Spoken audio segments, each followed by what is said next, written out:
Welcome to Thenot, fresh and authenticist of the Sleepless Historian, where we unravel the epic tales of history's greatest civilizations. Today, we dive into the rise and fall of Assyria, the world's first true empire, a powerhouse of innovation, conquest, and ruthless ambition that shaped the ancient world from their awe-inspiring cities to their brutal military campaigns. We'll explore how Assyria carved out a legacy that echoes through time. Join us as we uncover the triumphs, tragedies, and untold stories of this Mesopotamian giant in a journey that promises to keep you sleepless with fascination. If you're as captivated by history's hidden chapters as we are, please show your support by liking, subscribing, and hitting that notification bell so you don't miss a single episode of Sleepless Historian. Drop a comment below and let us know where you're tuning in from, what time it is at your end, and what historic topic you'd love us to explore next. Your engagement fuels our passion for bringing these stories to life. So let's build this community of sleepless history lovers together. Tell us, what's keeping you up tonight? Asterisk. Now let's begin the story. Before we step into the ancient world, take a moment to get comfortable. Dim your lights, find a cozy spot, and let the worries of the day slip away. Close your eyes, take a deep breath, and imagine yourself standing on the sun-baked plains of Mesopotamia, where the winds carry whispers of long-forgotten empires. Let the rhythm of history pull you in as we journey back in time together to lose yourself in the saga of Assyria. Here we go. In the summer of 671 BCE, an army dispatched by the Assyrian king Esarhaddon marched through Western Asia, crossed the Sinai Peninsula, and entered the land of Egypt. Pharaoh Taharka managed to flee, but his wife, his crown prince, and many of his harem women were captured. Along with enormous amounts of booty and with political hostages, craftsmen, exorcists, and magicians numbering in the hundreds, they were brought to Nineveh, Esarhaddon's mighty capital on the Tigris River in northeastern Iraq. It was an unprecedented triumph for Assyria. 2 years earlier, King Esarhaddon had stated in one of his inscriptions that all his enemies trembled like reeds in a storm, that their hearts were pounding, and that there was no rival whom my weapon could not face. Now, in the wake of his great victory over Egypt, the Assyrian king could make good on his braggadocio. He dispatched letters requesting gifts and professions of respect from rulers of several faraway territories in the Mediterranean, from Cyprus to Greece to what is now modern Spain. When they complied, Esarhaddon had every reason to claim, "I achieved victory over the rulers of the 4 quarters of the world and sprinkled the venom of death over all my enemies." The Assyrian conquest of Egypt represented the culmination of a long historical journey. When that journey began, in the second half of the 3rd millennium BCE, there were few signs that the country would one day achieve hegemony of all of Western Asia and some adjoining territories. In fact, Assyria was barely a country at all. In the beginning there was only the city of Ashur. Located some 100 kilometers 62 miles south of Nineveh, Ashur was home to a number of important temples, including that of a god likewise named Ashur. But it was not a major political player. Around 2000 BCE, after spending several centuries under the head of the powerful kingdoms of southern Mesopotamia, Ashur became politically independent. For the following 300 years, the so-called Old Assyrian period, it was jointly ruled by a popular assembly and a dynasty of hereditary leaders.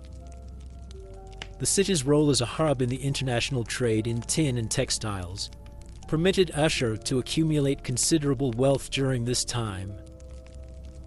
A period of decline starting around 1700 BCE brought the old Assyrian city-state and many of its institutions to an end. But the journey was not over. When Ashur got back on its feet in the 14th century BCE, it assumed a very different role, serving as capital of a territorial state, eager to expand its borders through military means. This birth of Assyria, in the proper sense of the term, its emergence as a land that included great cities such as Nineveh, Karla, and Arbela, and soon others much farther away, marked the beginning of a new era, the Middle Assyrian period. Now a full-fledged monarchy, Assyrians started to see their land as a pair of the most powerful states of the time, from Babylonia in the south to Egypt in the west. During the 11th century BCE, the Assyrian kingdom experienced a new crisis. This one caused by climate change, migrations, and internal tensions. It lost most of its provinces, especially in the west. But when the dust settled, it managed to rise from the ashes faster than any of the other states in the region. A number of energetic and ruthless Assyrian rulers of the Neo-Assyrian period, circa 934 to 612 BCE, took advantage of the weakness of their political rivals, embarking on a systematic campaign of subjugation, destruction, and annexation. Their efforts, initially aimed at the reconquest of areas that had been under Assyrian rule before, and then moving farther afield, were carried out with unsparing and often violent determination, cruelly epitomized in an aphoristic statement found in another of Esarhaddon's inscriptions. Before me, cities. Behind me, ruins. Again, there were setbacks. On several occasions, even in the otherwise glorious year of 671, internal and external revolts threatened Assyria's hegemony. In Israel and Judah, resistance to Assyria's military interventions resulted in the emergence of new, anti-imperial forms of religion, with long-term consequences unforeseen at the time. But by the late 8th century, the Assyrians had managed to create a state that transcended all its predecessors in power, size, and organizational complexity. During the last years of Esarhaddon's reign, Assyria ruled over a territory that reached from northeastern Africa and the eastern Mediterranean to western Iran, and from Anatolia in the north to the Persian Gulf in the south. Parks with exotic plants lined Assyrian palaces. Newly created universal libraries were the pride of Assyrian kings, and an ethnically diverse mix of people from dozens of foreign lands moved about the streets of Assyrian cities such as Nineveh and Karla. Yet it was not to last. Only half a century after Esarhaddon's reign, the Assyrian state suffered a dramatic collapse, culminating in the conquest and destruction of Nineveh in 612 BCE. Assyria's fall occurred long before some better-known empires of the ancient world were founded. The Persian Empire, established in 539 BCE by Cyrus II, Alexander the Great's 4th century BCE Greco-Asian Empire, and its successor states. The 3rd century BCE empires created by the Indian ruler Ashoka and the Chinese emperor Qin Shi Huang, and the most prominent and influential of these, the Roman Empire, whose beginnings lay in the 1st century BCE. The Assyrian kingdom may not have the same name recognition, but for more than 100 years, from about 730 to 620 BCE, it had been a political body so large and so powerful that it can rightly be called the world's first empire. And so Assyria matters. World history does not begin with the Greeks or the Romans. It begins with Assyria. World religion took off in Assyria's imperial periphery. Assyria's fall was the result of the First World War, and the bureaucracies, communication networks, and modes of domination created by the Assyrian elites more than 2,700 years ago served as blueprints for many of the political institutions of subsequent Greek powers, first directly and then indirectly up until the present day. This book tells the story of the slow rise and glory days of this remarkable ancient civilization, of its dramatic fall, and its intriguing afterlife. 2 centuries ago, for a moderately educated citizen of the West, Assyria was both much better known and much more poorly understood than it is today. Nineveh was then a household name for most people. They were familiar with it from the Hebrew Bible, which portrayed it as the capital of the state that had sounded the death knell on the kingdom of Israel. The Book of Jonah, popular and widely read, claimed that Nineveh was so large that it took 3 days to walk across from one end to the other, and that God had forgiven the Ninevites their sins when they repented. The Book of Nahum painted a much darker picture, comparing Nineveh to a debased prostitute, and describing the city's impending destruction, brought about by God to punish Assyria's imperial hubris. You're listening to the Sleepless Historian and our captivating news series, The Rise and Fall of the World's First Empire, Assyria. If these tales of ancient glory and forgotten worlds help you drift into a deep, restful sleep or keep you wide awake with wonder, please hit that subscribe button. Your support truly inspires us to craft more soothing, yet spellbinding stories from history's dustiest pages. Believe me, every like and comment fuels our passion to bring you the world's most boring history in the most enchanting way. Thank you for joining us on this timeless adventure. In a variety of Greek and Latin texts from classical antiquity, Assyria appeared as the first in a long succession of empires, founded by King Ninus and his colorful wife Semiramis, and destroyed by Babylonians and Medes during the reign of Assyria's last king, Sardanapalus, an effeminate debauchee. Up to the mid-19th century, most people in the West had a largely negative perception of Assyria. The world of ancient Israel, Greece, and Rome served as models of identity for them. From Jerusalem, they believed, their religious faith had arisen. From Athens, their methods of thinking, and from Rome, their political organization. Nineveh, much like Babylon or Carthage, embodied otherness. In the words of the Book of Nahum, it was the bloody city, all full of lies and booty. But the Western image of Assyria was not entirely free of ambivalence. Disgust for the Oriental despotism associated with Assyria was mixed with admiration for the alleged political and military accomplishments of the kingdom, and the imperial ambitions ascribed to King Ninus and his successors resonated with similar aspirations in 19th century Britain and France. Missing from the picture were the voices of the ancient Assyrians themselves.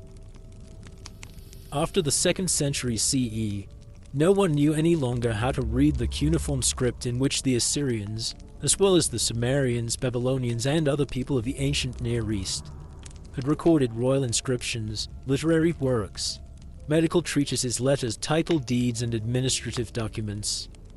The various languages these people had used, including Assyrian, were all forgotten. The physical traces of Assyrian civilization, from temples and palaces to private houses, had largely disappeared as well. They lay hidden under later settlements or under huge grass-covered mounds, no longer easily recognizable as remains of human habitations.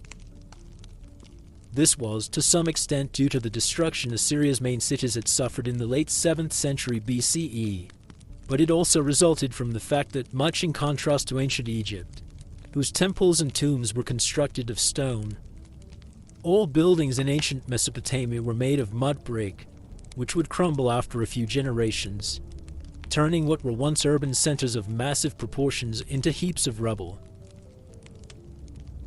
The real Assyria, rather than the distorted image the Bible and the classical texts conveyed of it, began to regain its place in the historical consciousness of the modern world on April 5, 1843. When a 41-year-old Frenchman by the name of Paul Émile Botta sat down at his desk in the city of Mosul to write a letter. Botta was the French consul in Mosul, at the time a remote provincial town on the outskirts of the Ottoman Empire. But his letter was not about politics. Addressed to the secretary of the Société Asiatique in Paris, it was about a spectacular archaeological find. During the previous days, Botta revealed some of his workmen had dug up several strange and intriguing bas-reliefs and inscriptions near the small village of Khorsabad, some 25 kilometers, 15 miles, northeast of Mosul. At the end of his letter, Botta proudly announced, I believe I am the first to discover sculptures that may be assumed to belong to the time when Nineveh was still flourishing. During the first half of the 19th century, several factors had triggered a renewed interest among Europeans in the lost civilizations of the ancient Near East. One important element was the romantic spirit of the time, which sought escape from the mundanities of the here and now and indulged in a search for origins. Botta, the French consul and explorer, was very much under the spell of such yearnings. Like the famous romantic poet Lord Byron, he had been in Greece during the Greek War of Independence. He had later traveled the world as a ship's doctor, and he was a passionate user of opium, on which he had written his doctoral dissertation. Man was forced at all times to find ways of escaping from his real existence and move into a world of imagination. Botta had mused in that study, espousing the same escapist mood that later prompted his quest for Assyrian antiquities. At the same time, the 19th century had also brought to the fore a strong taste for historical inquiry, aiming at a reconstruction of the past as it actually happened. Exploring ancient Assyria promised important insights into the historical truth of the stories told in the Bible, and was thus an endeavor very much in line with the historicist spirit of the age. Finally, there was, for the first time, an opportunity to actually study Assyrian and other archaeological sites in the region. The rise of France and Britain to leading imperial powers enabled ambitious and ruthless European men eager to make their mark to travel to and explore faraway places. To be sure, the Ottoman state, unlike substantial swaths of Africa and Southeast Asia, was not an imperial province of any European country, but its political fragility facilitated interventions on the part of the great European powers, including some of a scholarly nature.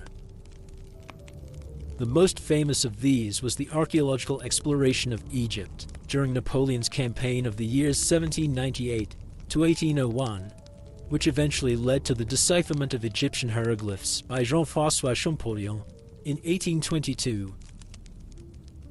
Compared to Napoleon's scientific expedition to Egypt, in which a whole army of scholars participated, the rediscovery of Assyrian sites around Mosul in the 1840s and 1850s was a very lonely affair, drawing on the labor of a few European explorers and their local workmen.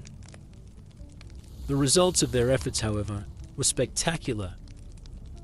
The first major breakthrough was owed to Botta, who uncovered at Khorsabad a massive Assyrian palace and parts of a city surrounded by a wall some 7 kilometers, about 4 miles, long. The city, as would eventually transpire, had been called Dur-Sharukin in Assyrian times and had been built by the Assyrian king Sargon II, reigned 721 to 705 BCE. Luckily for the excavators, the Neo-Assyrian kings had lined the mud brick walls of their palaces with large stone blocks, or orthostats.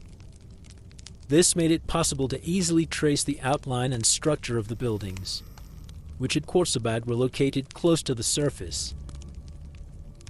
The images found on the orthostats and the sculptures of colossal winged bulls uncovered in several palace gates provided the first glimpses into the world of the ancient Assyrians after the downfall of the Assyrian kingdom some 2,500 years earlier. In 1845, 2 years after Botta had initiated excavations at Khorsabad, a young Englishman by the name of Austin Henry Layard, an amateur archaeologist and protege of the influential British ambassador to Constantinople, Sir Stratford Canning, began exploring another Assyrian site, located some 32 kilometers, 20 miles, downstream from Mosul on the eastern bank of the Tigris. Known to local people as Nimrud, it turned out to be a royal city by the name of Kalhu, or Kala, as it is called in the Hebrew Bible. Within just a few months, Layard and his resourceful assistant, Ormuzd Rassam, a Chaldean Christian from Mosul, uncovered on Nimrud's main acropolis hundreds of meters of bas-reliefs depicting royal campaigns, hunting expeditions, and mythological scenes, as well as numerous monumental inscriptions no one was initially able to read. They even found the platform for the throne of the 9th century BCE Assyrian king Shalmaneser III, with an image of that king and a Babylonian ruler shaking hands. The first known pictorial representation of this widely used gesture. The archaeological site closest to Mosul, a large area surrounded by massive walls on the other eastern side of the Tigris, had initially yielded no major finds, even though it seemed from early on likely that it was here that Nineveh, Assyria's most famous city, had once prospered. Nahum's invectives notwithstanding, Nineveh's ancient name had never been entirely forgotten. The site where the city's ruins lay buried underneath layers and layers of earth and debris was known to the local population as Nunia. Moreover, a mound by the name of Nebi Yunus on the southwestern edge of the site was the location of a mosque built over what people believed to be the burial place of the biblical prophet Jonah, Yunus in Arabic, whose life's journey, according to scripture, had ended in Nineveh. Western visitors to the Middle East had been interested in the site of Nunia and its potential to yield ancient treasures for quite a while. In 1820, the British resident for the East India Company in Baghdad, Claudius Rich, had spent some time in and around Mosul. At Nebi Yunus, he was shown relief slabs accessible from an underground kitchen, and he returned from his visit with a number of antiques, including a clay cylinder inscribed all over in a strange, unknown writing system. This created appetite for more. In fact, Boter's assignment to Mosul had originally been motivated by a desire to expand Rich's very limited earlier attempts to explore the area. Between December 1842 and March 1843, the French consul conducted excavations at Koyunjik, a large mound located about a kilometer, 0.62 miles, north of Nebi Yunus. But when his attempts to find noteworthy artifacts at that site led him nowhere, he turned his attention to Khorsabad. It was thus Layard whose name became inextricably linked to the rediscovery of Nineveh. Between 1846 and 1851, Layard's workmen, digging deeper than Boter's and using a network of tunnels, uncovered on the southwestern side of Koyunjik yet another enormous Assyrian palace, with relief slabs lining walls altogether more than 3 kilometers, 1.8 miles, long. Perhaps most importantly, they also unearthed in several rooms of the palace thousands of baked clay tablets inscribed in the same script found on many of the orthostats that lined the palace walls. In May 1847, the Louvre in Paris became the first European museum to put Assyrian artifacts on public display, astonishing visitors with monumental works created in a completely unfamiliar artistic language. Never keen on playing second fiddle, the British Museum soon followed suit, and eventually other museums in Europe and the United States did so as well. It was the beginning of an Assyromania that swept for a few decades across the Western world, influencing fashion, art, and design.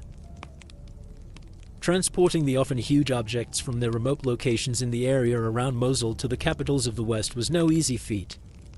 The bull colossi from the palace gates weighed up to 40 or 50 metric tons, 44 to 55 US tons, and the methods applied by the excavators to haul them to the Tigris, where they were put on rafts, were no more advanced than those used by the ancient Assyrians themselves. On one occasion in 1853, tragedy led to the loss of countless invaluable objects from an Assyrian site. The rafts, carrying more than 200 artifact-filled crates from Khorsabad down to Basra, where they were to be loaded onto a ship headed for France, sank in the marshes south of Baghdad, and everything, including drawings and field notes, was lost. Today, one may wonder about the wisdom of moving ancient art on such a massive scale from the Middle East to museums and collections in the West.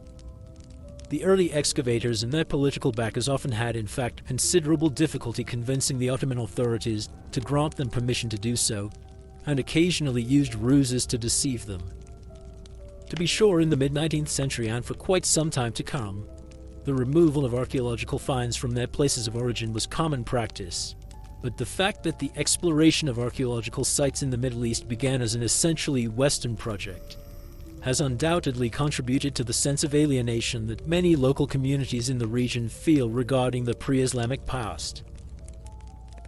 This surely was a factor in the looting and deliberate destruction of many Assyrian sites by the Islamic State group in 2015 and 2016. During the late 1840s and early 1850s, while the excavations at Khorsabad, Nimrud and Nineveh went on, several scholars in Britain and France began to study the strange writing found on the orthostats, bull colossi and play objects that had come to light at these sites. Because of the wedge-shaped nature of the basic elements of individual signs, the script became known as cuneiform, from the Latin word cuneus, which means nail or wedge. Not only the script, but also the language of these texts was unknown, which made their decipherment extremely challenging. Luckily, a late 6th century BCE rock inscription from Bisatun in the Kermanshah province of Iran provided some help. It included 3 versions of the same text, written in 3 different cuneiform scripts: Elamite, Babylonian, and Old Persian. The Old Persian version had been deciphered in 1838, and scholars realized early on that the Babylonian writing found at Bisatun was structurally identical with the script found at Assyrian sites farther north. It also helped that Assyrian and Babylonian were Semitic languages, like Hebrew and Arabic. The existence of such well-known cognates facilitated the process of reconstructing their grammar and recognizing the meaning of individual words. But since most of the roughly 1,000 signs of the Assyro-Babylonian script have numerous readings and can render, depending on the context, both words and sounds, the decipherment of this writing system still required true genius. The main breakthrough was owed to a modest but brilliant Irishman by the name of Edward Hincks, a clergyman from Killaloe in County Down, who collaborated closely with Layard. By 1852, Hincks had realized that the cuneiform signs all represent syllables, with every vowel definitely expressed. Hincks's correct identification of the values of hundreds of signs allowed Layard, in his 1853 book, Nineveh and Babylon, to provide remarkably accurate pioneer translations of some of the monumental inscriptions he had uncovered at Nineveh. Sensationally enough, among the events described in these texts was an attack by the army of the Assyrian king Sennacherib on Jerusalem in 701 BCE that was also described in the Bible. In the mid-1850s, Edwin Norris, secretary of the Royal Asiatic Society in London, thought the time had come to put the results of the work done so far on the Assyro-Babylonian script to a test. Norris asked 4 scholars involved in the decipherment efforts to provide, independently of each other, transliterations and translations of a long Assyrian royal inscription. The text Norris selected was written on a large clay prism found at Kalat Shukat, an Assyrian site located some 50 kilometers, 31 miles, south of Nimrud. Apart from Hincks, the scholars invited to participate in the challenge included the British Army officer and Orientalist Henry C. Rawlinson, who had played a key role in the decipherment of the Persian cuneiform script, the French-German Orientalist Jules Opert, and William H. F. Talbot, a British polymath best known for his work as a photography pioneer. When the translations submitted by the 4 in 1857 turned out to be largely identical, the decipherment of the Assyro-Babylonian cuneiform script could be considered accomplished, at least for the basics. The successful decipherment, much like the decoding of Egyptian hieroglyphs some 30 years earlier, opened windows into a past that had been hitherto almost entirely veiled in secrecy, and thus set the stage for nothing less than a second Renaissance. Whereas the first, the European Renaissance of the 15th and 16th centuries, had brought back the civilizations of the Greeks and the Romans, the new Renaissance, now initiated by Champollion and Hincks, allowed deep insights into the pre-classical worlds of Egypt and the ancient Near East, and access to what has been aptly called the first half of history. Some major blank spaces on the map of the past began to be filled in. Botha, Layard, and Hincks had of course only established the basis. Others had to follow and engage in the arduous labor of continuing the excavation work, and reading and translating the countless cuneiform texts unearthed by the pioneer archaeologists and their successors. Over the next decades, The study of the texts led to great advances in the understanding of Assyrian civilization. Monumental royal inscriptions on stone orthostats and sculptures provided the foundation for a first outline of Assyria's political and military history. But the clay tablets unearthed on Nineveh's main mound, Kuyunjik, proved even more exciting. Most of them belong to libraries created by Assyria's last great king, Ashur-banipal, reigned 668 to 631 BCE, who had sought to assemble in his capital copies of all the literary, religious, and scholarly texts available in his age, both from Assyria and Babylonia. That the ancient Mesopotamians had used mud bricks made of clay for construction was a curse for modern explorers, since buildings made of such bricks are difficult to trace. But their use of clay for writing purposes turned out to be an enormous blessing, especially when baked. Clay tablets, even though often found broken into pieces, are otherwise almost indestructible, and hundreds of thousands of them have been excavated all over Mesopotamia and neighboring areas up until now. The tablets from Ashur-banipal's libraries provided highly unexpected insights into Assyria's intellectual, literary, and religious traditions. One of the most spectacular early discoveries was made by a self-taught young scholar by the name of George Smith. Originally a banknote engraver, Smith worked as an assistant in the British Museum, where almost all of the tablets from Ashur-banipal's library had ended up. On a brisk November day in 1872, he looked at a few lines on a recently cleaned tablet and became so excited that he immediately began in a rather un-Victorian manner to undress. What Smith had found were parts of a Mesopotamian flood story so similar to the one known from the Hebrew Bible that there could be no doubt that the two traditions were closely related. When on December 3, 1872, Smith gave a lecture about the newly discovered Mesopotamian Noah to the Biblical Archaeology Society, even the British Prime Minister William Gladstone was in the audience. At least in Britain, it was the apogee of public interest in Assyria. By the end of the 19th century, excavators and philologists, some of them holders of newly created university chairs, had established an image of Assyria that included numerous details known neither from the Bible nor from classical sources. But in some important respects, this image was still very much in line with the one promoted in those traditions. The bas-reliefs and texts from Nineveh, Khorsabad, and Nimrud, with their focus on the military deeds and construction projects of powerful kings such as Sargon II, Sennacherib or Ashur-banipal, confirmed biblical claims about Assyria's unstoppable expansion in the Levant as well as Greek stories of Assyrian empire building and the founding of cities. New discoveries made in the 20th and 21st centuries have significantly modified and enhanced the modern understanding of Assyrian civilization, especially with regard to its origins and early history. Excavations at 3 archaeological sites in particular were instrumental in this respect. First to mention here is Kelat Shirkat, which had produced the clay prism whose translation in 1857 served as proof for the successful decipherment of cuneiform. Kelat Shirkat was the site of Assyria's earliest capital and religious center, Ashur, which had given the country its name. Initially largely spurned by excavators because of its failure to yield the same monumental artwork found at other Assyrian sites, Ashur was explored between 1903 and 1914 by a German team directed by Walter André. As soon became evident, the site provided a window into the history of Assyria prior to the great kings of the first millennium BCE, and offered important new insights into the social, economic, and religious dimensions of Assyrian civilization. Whereas the focus at other sites had been on excavating royal palaces, André and his team directed most of their efforts to the study of private houses and temples, including that of the Assyrian state god, Ashur. André's excavation techniques were highly innovative. He recorded find spots of individual objects, devised new methods to trace walls made of mud brick, and carefully analyzed the archaeological layers that had accumulated over time to make sense of the complex stratigraphy of the site.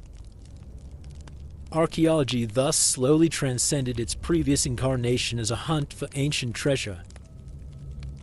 Andre and those who worked at Ashur after him discovered some 10,000 clay tablets and other inscriptions. But because it proved difficult to reach the site's lowest layers, the excavations produced only limited numbers of texts from the very earliest phases of Assyrian statehood. Quite unexpectedly, information on some of this early history became available through the exploration of a site nearly 1,000 kilometers, about 620 miles, away from Ashur, well outside the area ever fully controlled by any Assyrian king. During the early 1880s, scholars had begun to publish clay tablets written in a peculiar writing style that had been acquired from antiquities dealers in Kayseri in central Turkey. A systematic excavations in 1925 by the Czech researcher Bedřich Hrozný established. The tablets all came from a large mound by the name of Trud-Tepe, located some 20 kilometers about 12 miles northeast of Kayseri. Trud-Tepe, it transpired, was the site of the ancient city of Kanesh, where during the first centuries of the second millennium BCE, a colony of merchants from Ashur, under the rulership of local kings, had been engaged over several generations in long-distance trade and other mercantile activities. The early excavations of Trud-Tepe and those conducted since 1948 by Turkish scholars have produced some 25,000 clay tablets from the archives of these business people. The documents cast light not only on the commercial transactions in which the merchants were involved, but also on the surprisingly complex political organization of their mother city, Ashur, and many aspects of the private lives of the earliest Assyrians who have left us substantial numbers of written records. A third site whose exploration has significantly enhanced knowledge of Assyrian civilization is Tel Sheikh Hamad, ancient Dur-Kat Limu on the Kabara River in eastern Syria. Likewise located outside the original Assyrian core area, it was excavated between 1978 and the outbreak of the Syrian civil war in 2011 by a German team led by Hartmut Kuhner. Dur-Kat Limu was the urban center from where, beginning in the 13th century BCE, a series of Assyrian viceroys, descending from the Assyrian royal family, ruled over the western extension of the Assyrian kingdom, a political arrangement not quite in line with prevailing ideas about Assyrian royal power being undivided and monolithic. The site is, moreover, one of the few places where excavators have been able to apply new archaeological methods, such as faunal and floral analysis, landscape archaeology, and advanced forms of pottery studies. Such techniques have been used only sparingly at Assyrian sites in northern Iraq, where, beginning in the 1980s with the Iran-Iraq War, political instability has made sustained archaeological work difficult. Iraqi and Western teams continue to excavate in this area, but in the past decades only for short periods of time and with inadequate resources. To compensate for the limited opportunities for fieldwork in Iraq, scholars have recently begun to engage in various forms of remote archaeology, analyzing, among other things, declassified photos taken by military satellites. These reveal, often in surprising detail, the courses of ancient Assyrian roads and canals and the locations of otherwise unknown settlements, throwing light on the environment of the great Assyrian capitals and on Assyrian communication networks. The study of Assyria has gone on for more than 175 years, during which numerous Assyrian voices from the past have begun to speak again. Others may be brought back to life in the future, though many more will remain forever silent. To be sure, new discoveries and fresh analyses of the available evidence will undoubtedly require future reassessments.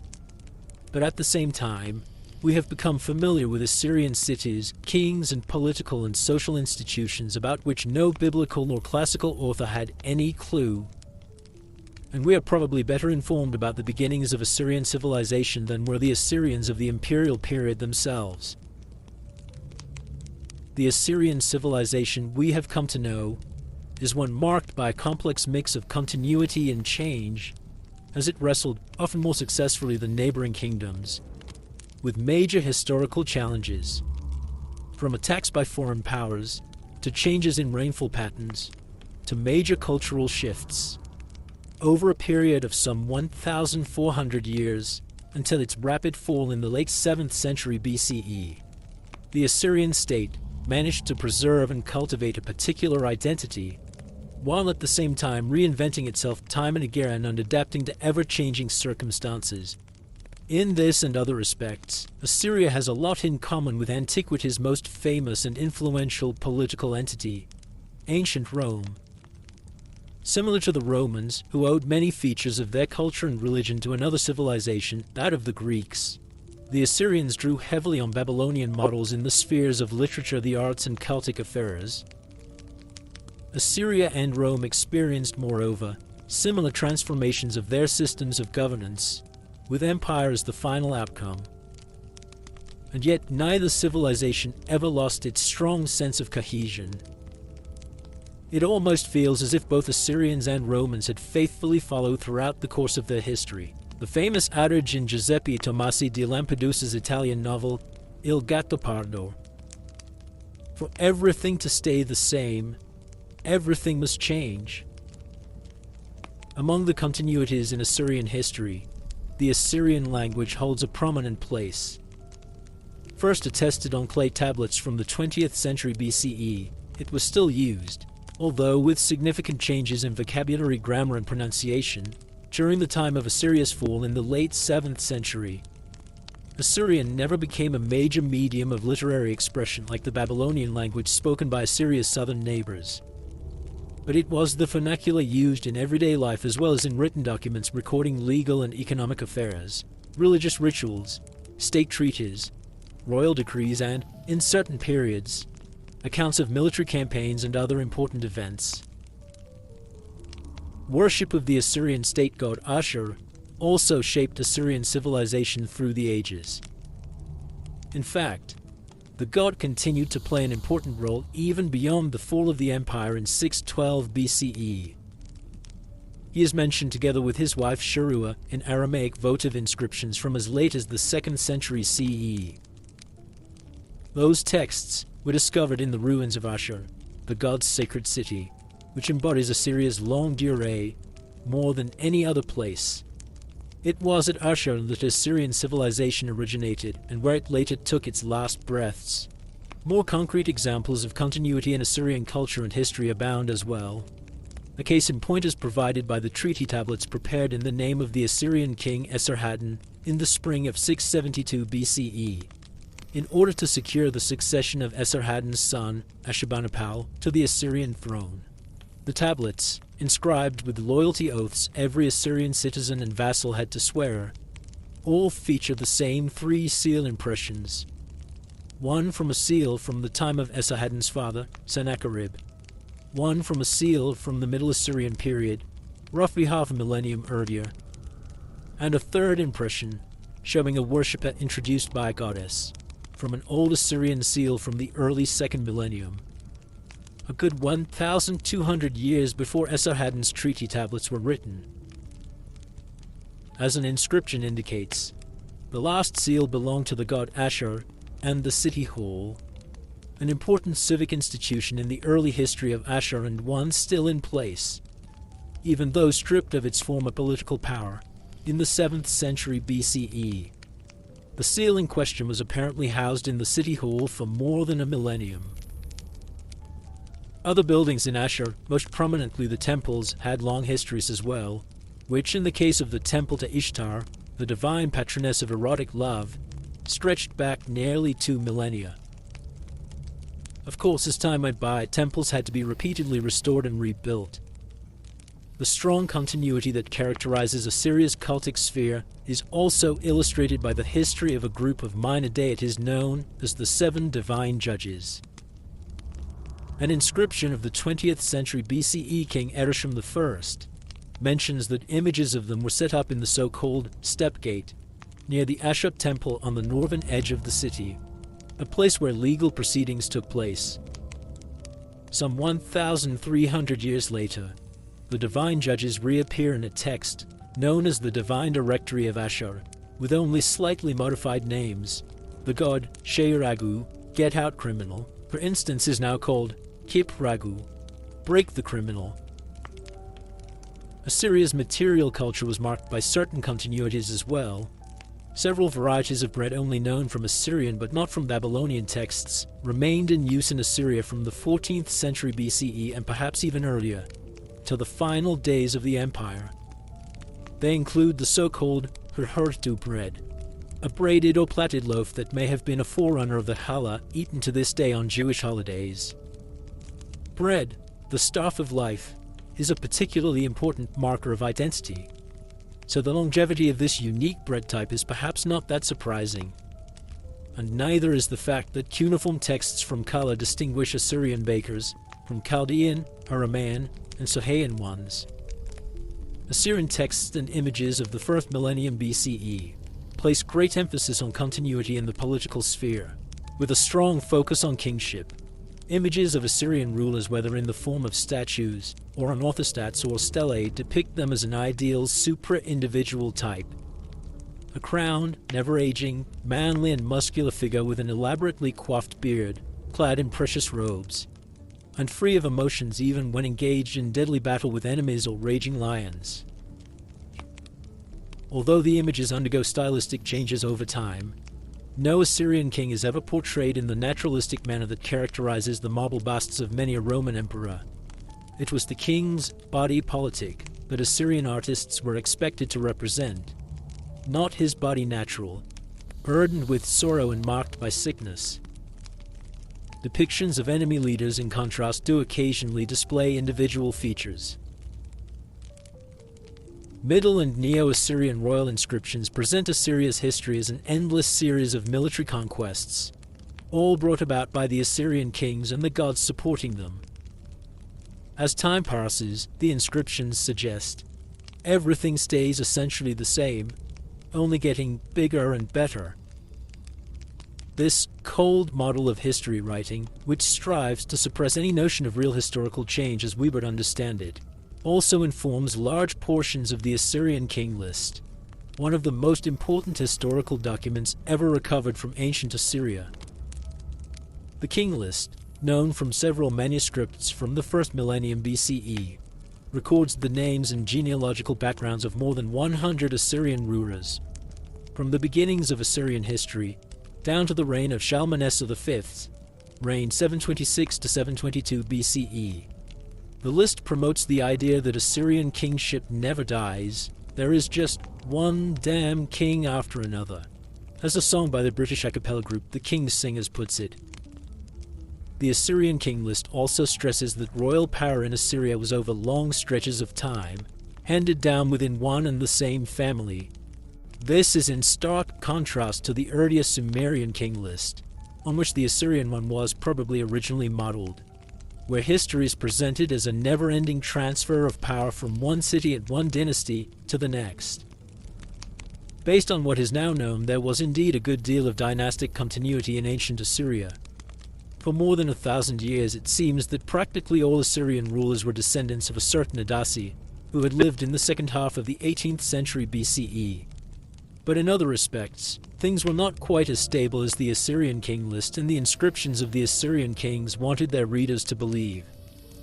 Cuneiform chronicles, and especially letters from royal archives, tell stories quite different from those found in the official historical records. These are hot stories marked by high drama, with battles being lost, territories seized by the enemy, Assyrian kings murdered, and revolts and epidemics threatening to undermine the very foundations of the Assyrian state. It is, moreover, clear that power structures during the earlier phases of Assyrian history were not quite the same as those of later times. This is, in fact, suggested by the Assyrian king list itself, which mentions in its opening paragraphs kings who lived in tents, or were ancestors, and talks in an unusual passage about one king, Shamshi-Adad I, reigned circa 1808 to 1776 BCE, who came up from the south and seized the Assyrian throne by force. How different Assyrian political culture during the first centuries of the second millennium actually was has become evident through the texts found at Trotepe, Kanesh. For one, we learn from these texts there was then no Assyria yet. There was only a fairly small city, Ashur, and its very limited hinterland. To be sure, while the city's political power was modest, the geographical horizon of its citizens was already quite expansive. The merchants of Ashur traded tin and textiles for silver and other goods over thousands of kilometers, and had colonies in faraway territories, including at Kanesh. But the old Assyrian city-state was nonetheless very different from the sprawling territorial state Assyria would become in Middle Assyrian times. Perhaps equally surprising, the political organization of Ashur at this early time showed few signs of the autocratic cohesiveness that characterized Assyria in later ages. Instead, the city had a mixed constitution, reminiscent of republican Rome, with strong popular and aristocratic voices balancing monarchical bonds. Remarkably enough, even though a series of hereditary rulers are known to have held office during the Old Assyrian period, these leaders did not yet bear the title used elsewhere all over ancient Mesopotamia to designate kings, sarum. Instead, they called themselves Rubaum, prince, as well as Ishakum, steward, of the god Ashur, and Waklum, overseer. The master narrative of an enlightened and democratic West battling an eternally despotic Orient, first promoted by the Greek historian Herodotus, and later taken up in Hegel's teleological idea that world history travels from east to west, with Europe being the absolute end of history and Asia its beginning, is difficult to sustain in light of Ashur's and Assyria's complicated historical trajectory. Assyria started its journey through the ages as a state that sought to keep autocratic tendencies at bay. Countering Assyria's reputation for violence, it seems, moreover, that Ashur was initially a remarkably peaceful polity. While many other states of the early second millennium were engaged in almost perpetual warfare, Ashur mostly stayed away from the fray, seeking gain through commerce rather than combat.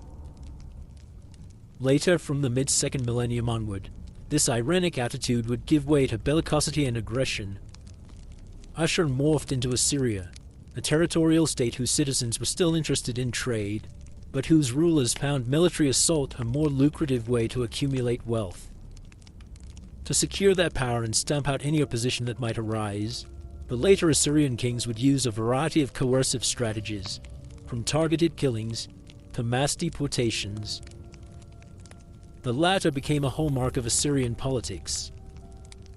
During the first millennium, Assyrian armies forcefully moved hundreds of thousands of people to new settlements, often hundreds of kilometers away from their original homes, transforming the ethno-linguistic landscape of Western Asia for all times to come.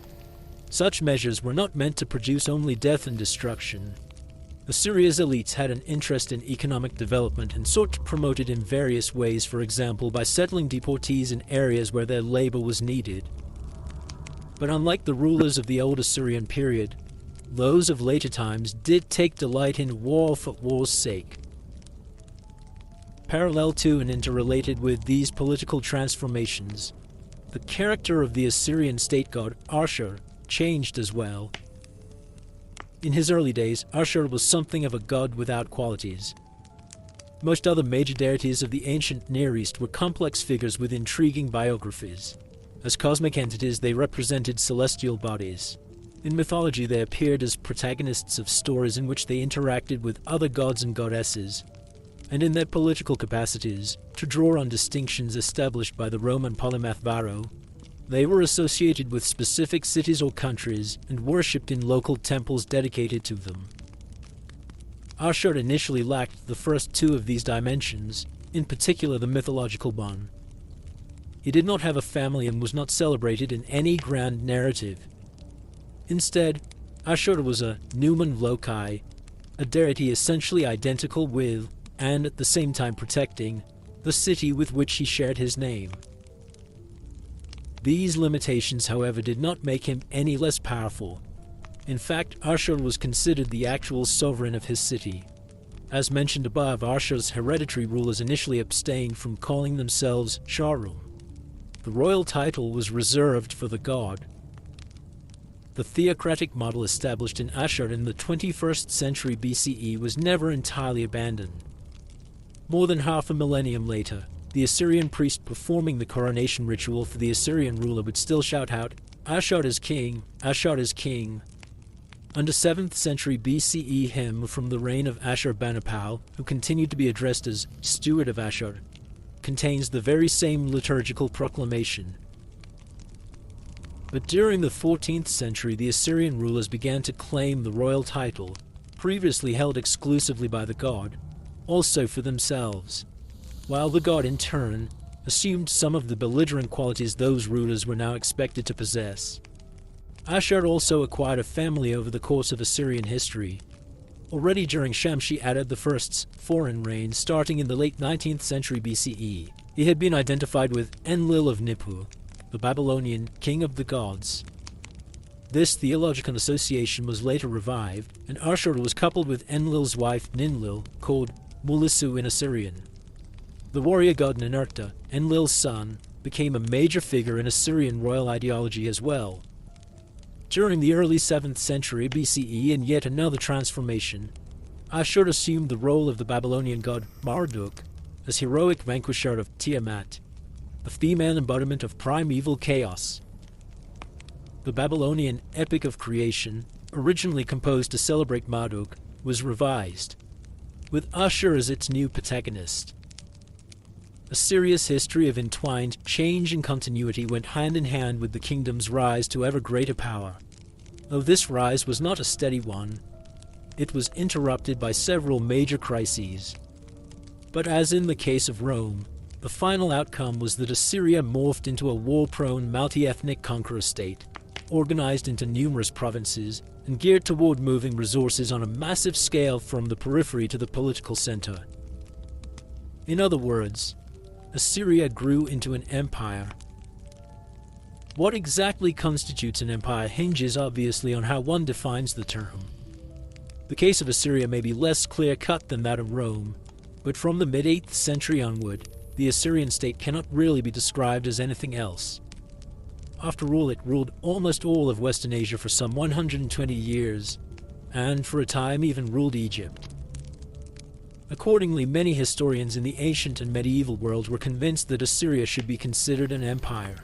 For the Greek author Ctesias Cnidus, the Roman Pompeius Trogus, or the late antique Christian writer Orosius, Assyria was the first in a linear succession of imperial states that were masters of large portions of the inhabited world.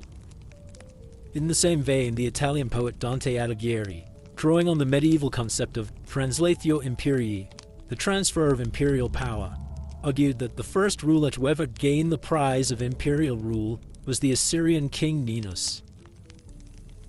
Apart from occupying a prominent place in the cultural memory of later civilizations, the Assyrian state also served, first directly and then mediated through more remote successor states, as a model eagerly emulated by the subsequent imperial powers of Western Asia, from the Babylonian and Persian empires of antiquity to the Abbasid and Ottoman caliphates of the Islamic period, and even beyond. Governmental structures and ideological concepts first created in Assyria thus had a long afterlife, one that continues in some respects until today. No history of Assyria can be fully continuous with seamless transitions from one period to the next. This is to a significant extent due to the uneven chronological distribution of the available sources. From the 300 years between 1700 and 1400 BCE, for example, very few ancient records have survived, which makes it hard to identify the root causes of the important changes that took place in Assyria during this time. Other periods in Assyrian history, in contrast, are so richly documented that it would be easy to devote whole books to individual years, and if not books, then at least chapters, like the one found in this volume on the year 671 BCE. History can be written from above, with a focus on the deeds of great men and women, or from below, highlighting the gritty lives of the downtrodden. Emphasis can also be placed on the administrative and military elites, or the middle class if there is one. Which of these paths is taken depends much on the choices the historian makes. But it is also again in some measure determined by the available sources. In the case of Assyria, the nature of these sources undergoes major changes over time, whereas an overwhelming portion of the written documents from old Assyrian times concerns the economic activities of Ashur's merchant class. most texts and images from Assyria's imperial period are centered on the king and the state apparatus. Just as an illustration, in the house of the old Assyrian merchant Usur-Shah-Ishtar in Kanesh, some 1,600 clay tablets and 400 texts in envelopes have been found, providing ample material for a detailed study of this man and his family. From Neo-Assyrian times, no equally sized archives shedding light on the lives of commoners have survived. But a text corpus even larger than the documentation available for Usur-Shah-Ishtar illuminates in often astounding detail the reign of the Assyrian king Ashur-banipal. A bull colossus from one of the entrance gates into the citadel at Khorsabad nicely emblematizes the regicentric imbalance that characterizes the historical record of Neo-Assyrian times. In its arresting monumentality, and through the royal inscription written between its legs, the figure represents in an imposing manner the formidable power of the Neo-Assyrian king who commissioned it, Sargon II. But a careful observer will not fail to notice on the plinth holding the bull some crudely incised interconnected squares, drawing attention to the humble gods who, bored with being stationed in the gate for hours on end, would find some diversion in playing a little board game. In a similar vein, readers of this book will find its focus to lie on politics, stories about kings and queens, monumental cities and imperial art. But they will also, at least occasionally, come across vignettes depicting the trials and tribulations of common people, as well as deportees, slaves, and other men and women from the bottom of society. At first glance, quite a few aspects of Assyrian civilization appear strange and exotic to the modern observer. Whether it is the faith the Assyrian kings placed in liver omens and astrological observations when making political decisions, the idiosyncratic religious rituals and magical practices in which the people of Assyria participated, the aggressive celebration of violence found in Assyrian royal inscriptions, or simply the Assyrian taste for locusts. The Assyrians were engaged in many pursuits that people of the 21st century may find at odds with their putatively more advanced and refined intellectual standards, political persuasions, or food preferences. Yet Assyria can also seem remarkably modern. The first global state, it combined imperial expropriation with shrewd commercial pursuits, the latter rooted in practices of an earlier period, when the city-state of Ashur was a kind of Singapore of the ancient Near East. Much like modern CEOs run their companies, Assyria's imperial kings governed their state over long stretches of time, with a focus on achieving the best possible balance between cost and benefits. The steely determination with which they pursued their goals seems quite in line with the scientific term used to designate the period when Assyria's power climaxed, the Iron Age. The Assyrian Empire also brought about a new information age. In their striving to better control the vast territorial expanses they ruled, the Assyrian kings commissioned new roads, way stations, and a postal system that facilitated communication between the center, the provincial capitals, and the kingdom's periphery. Spies stationed in frontier zones would report on a regular basis on political developments and military movements that occurred in enemy territories and among Assyrian vassals. No longer slowed down by borders and seclusive rival states, commodities and ideas circulated more freely, with Assyria's elites eagerly adopting foreign technologies and cultural practices whenever they promised to further their cause. At home, in the meantime, a network of informers sent letter after letter to the court to denounce anyone who seemed even remotely critical of the king and his administration. Besides Assyrian, a new vernacular, Aramaic, was now widely used, eventually taking on a role comparable to that played by English in the modern global world. Obviously, the Assyrians had no internet, but the speed and frequency with which messages were sent back and forth throughout their empire was nothing short of revolutionary in its time. One of Assyria's greatest mysteries has a contemporary ring as well. How could an empire as powerful and large as Assyria collapse so utterly and completely within just about a decade? In this regard, Assyria's fate was quite different from that of ancient Rome, whose decline and fall was a long and protracted process. A recent hypothesis links Assyria's fall to climate change. one of the great challenges of our time, and a phenomenon that many expect to bring about the collapse of our own civilization. Evidence exists that prolonged drought conditions during the last century of the Assyrian Empire did indeed contribute to slowly decreasing harvests. Man-made ecological changes affected the imperial landscape as well. The intensified agricultural practices promoted by Assyrian governors in the Kabul region, and an endless series of hunting expeditions, led to the extinction of parts of the region's megafauna, most notably its elephants.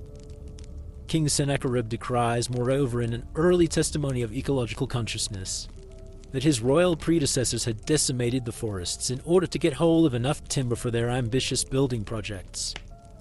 Whether climate change and the anthropogenic transformation of the biosphere were really the main causes of Assyria's downfall is, however, not so clear.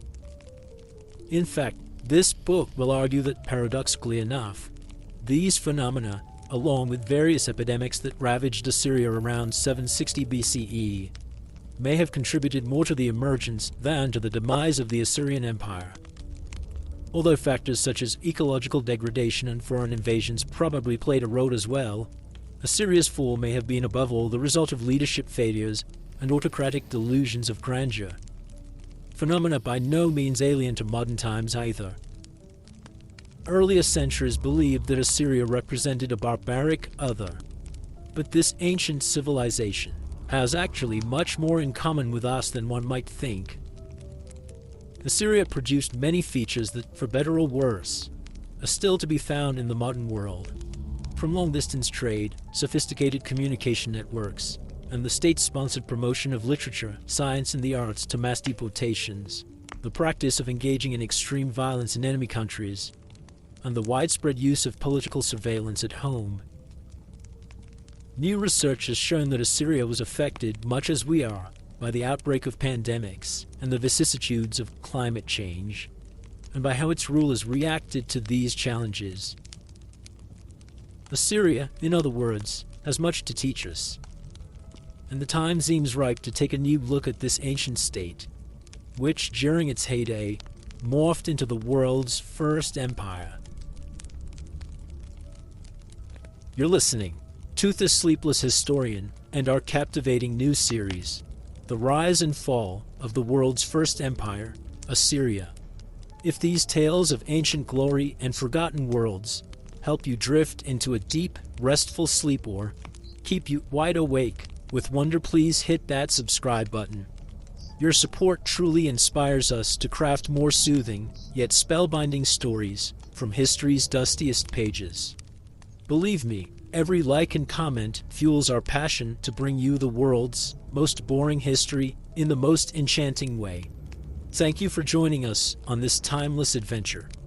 The Long Road to Glory. 1. A small town on the Tigris. Where to begin? All historians, those studying the civilizations of ancient Mesopotamia no less than others, have to struggle with this question.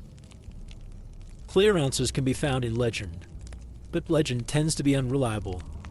Just as Rome was not founded in 753 by Romulus, Assyria was not founded hundreds of years earlier by Ninus, as the Greeks thought, or by Nimrod or Ashur, as the Hebrew Bible claims, or even by certain Tudir, the first ruler mentioned in the Assyrian king list. The story's more complicated.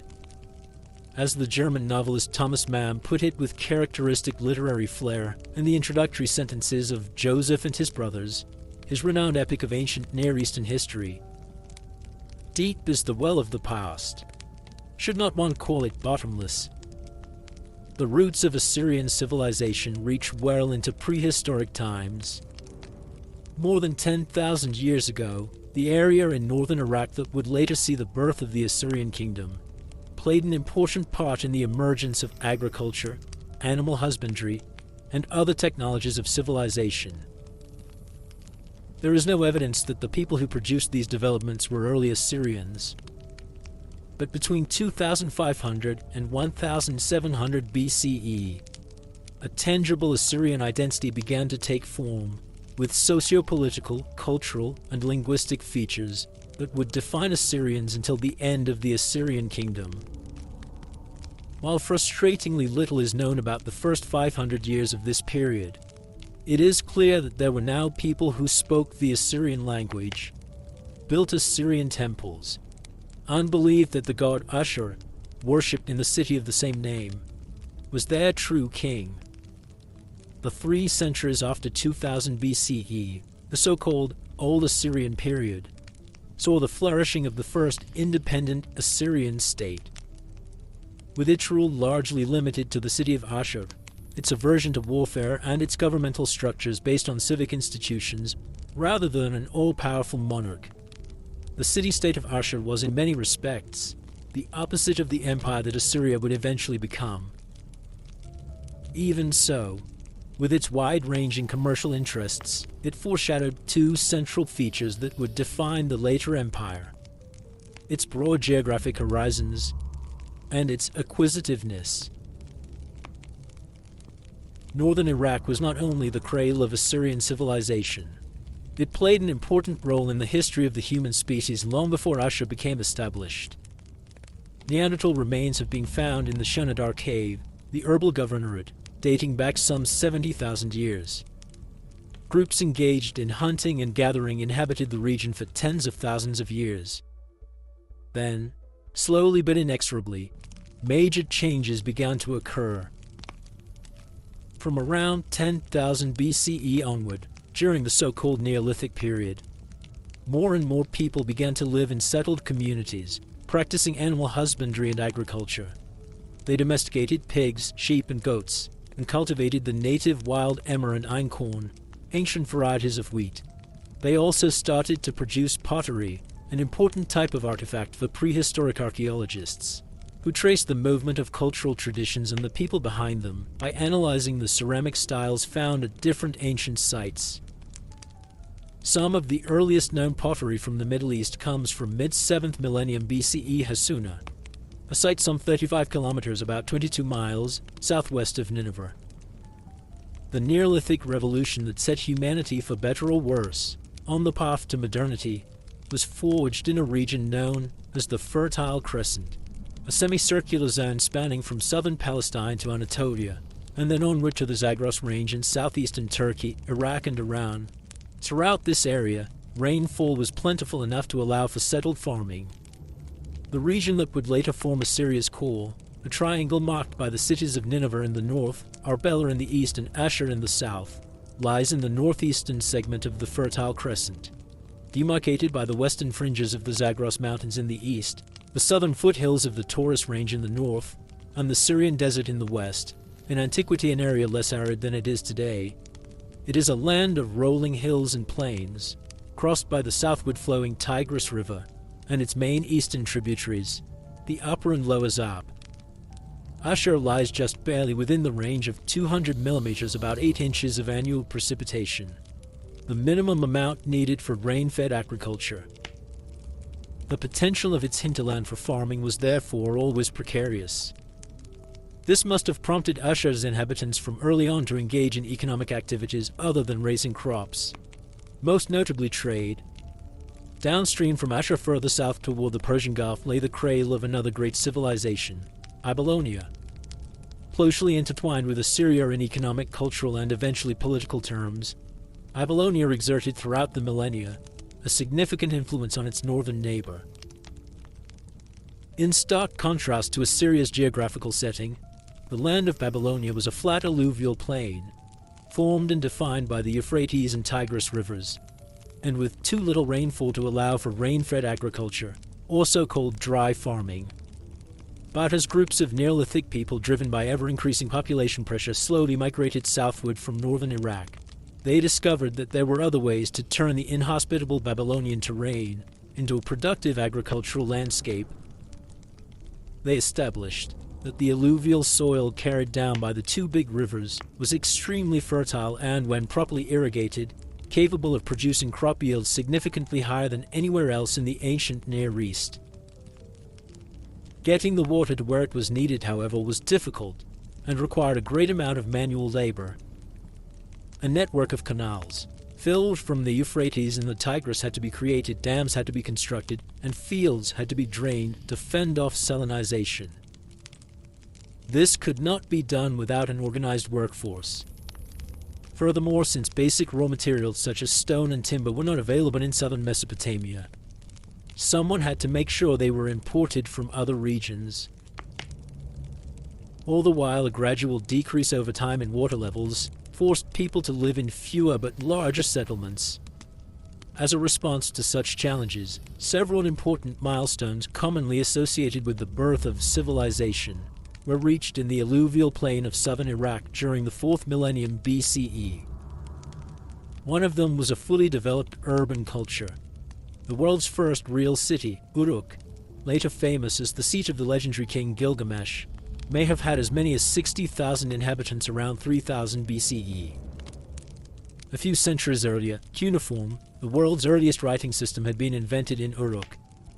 Other historical breakthroughs of the era marking the end of the Neolithic and the beginning of the Bronze Age include the rise of a new managerial elite, increased social stratification, new patterns of processing and redistributing commodities such as grain and wool, new religious ideas and institutions, and the increased use of bronze rather than stone for implements, weapons, and vessels. All these innovations, perhaps most importantly the invention of writing, would shape the world of the ancient Near East for millennia to come. But this happened gradually, taking centuries in some places, and progress would not be without setbacks. Northern Mesopotamia had for a long time followed a path of its own. Some proto-urban development had already taken place in the region during the Neolithic era, for example at Hamilcar in northeastern Syria, near the Iraqi border. During the 4th millennium, this site harbored a settlement of considerable size. Thousands of clay ceilings and substantial quantities of obsidian imported from regions far away indicate that Hamilcar, reminiscent of the later city-state of Ashur, was engaged in complex forms of long-distance trade at this time. But around 3500, large parts of Hamilcar were destroyed, perhaps by warriors from Uruk, in what may be the world's earliest example of urban warfare. While Hamilcar's later history was not particularly noteworthy, and no significance for the eventual rise of Assyria, the opposite is true for another Upper Mesopotamian site with Neolithic roots, Nineveh. Located next to an important ford across the Tigris, uninhabited from around 6000 BCE onward, Nineveh remained a key regional and then trans-regional center for millennia to come, despite intermittent phases of urban decline. But before the mid-2nd millennium, Nineveh was not yet an Assyrian city, at least if one understands Assyrian in an ethno-linguistic sense. It was instead dominated, both in political and cultural terms, by members of an ethnic group known as Hurrians.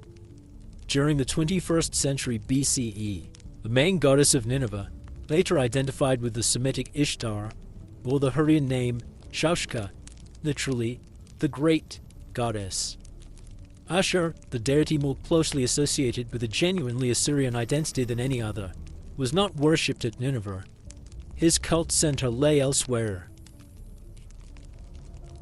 Rather than at Nineveh, the origins of Assyrian civilization are to be found at Kalat Shakat, the site of the aforementioned ancient city of Ashur, which would eventually give the land of Assyria its name.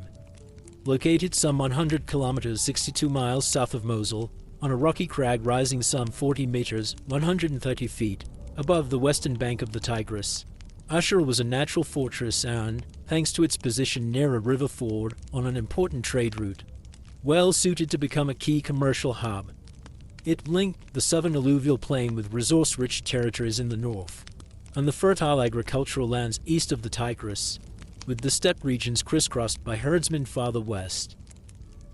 From around 2700 BCE, the region on the Middle Tigris experienced a phase of increased urbanization, and it is likely that Ashur, too, grew into a town of some significance during this period. The area stretching from Ashur northward to the foothills of the Taurus and Zagros ranges was known as Shubur or Subartu at the time. At least intermittently it was under southern domination. A stone inscription from the Babylonian city of Kish, probably written between 2750 and 2600 BCE, records the deportation of 6,300 prisoners of war from Shubur Subartu to the south, where they were apparently forced to work in orchards. Ashur is not yet mentioned in this inscription, but it is included in a mid-3rd millennium Babylonian list of geographical names, where it appears together with several cities located along the northern boundary of Babylonia's alluvial plain. From about the same time, the earliest archaeological traces of some significance have been uncovered at Ashur, near the center of the city, deep below the foundations of several later buildings dedicated to the cult of the goddess Ishtar. Excavators found the remains of an earlier sanctuary, undoubtedly built to honor the same deity or an early avatar of her. A great goddess was also worshipped from early on in Nineveh, and probably also in Ur-Bilum, but later Arbela, suggesting that one of the spiritual roots of Assyrian civilization was a strong belief in a powerful female deity. Whether the god Ashur played an equally important role at this early time is unclear. The date of the deepest archaeological layers in the area of the later Ashur temple, located on the northeastern promontory of the city, cannot yet be established with certainty. The finds from the archaic Ishtar temple in Ashur also shed some light on the people who lived in the city during this early time.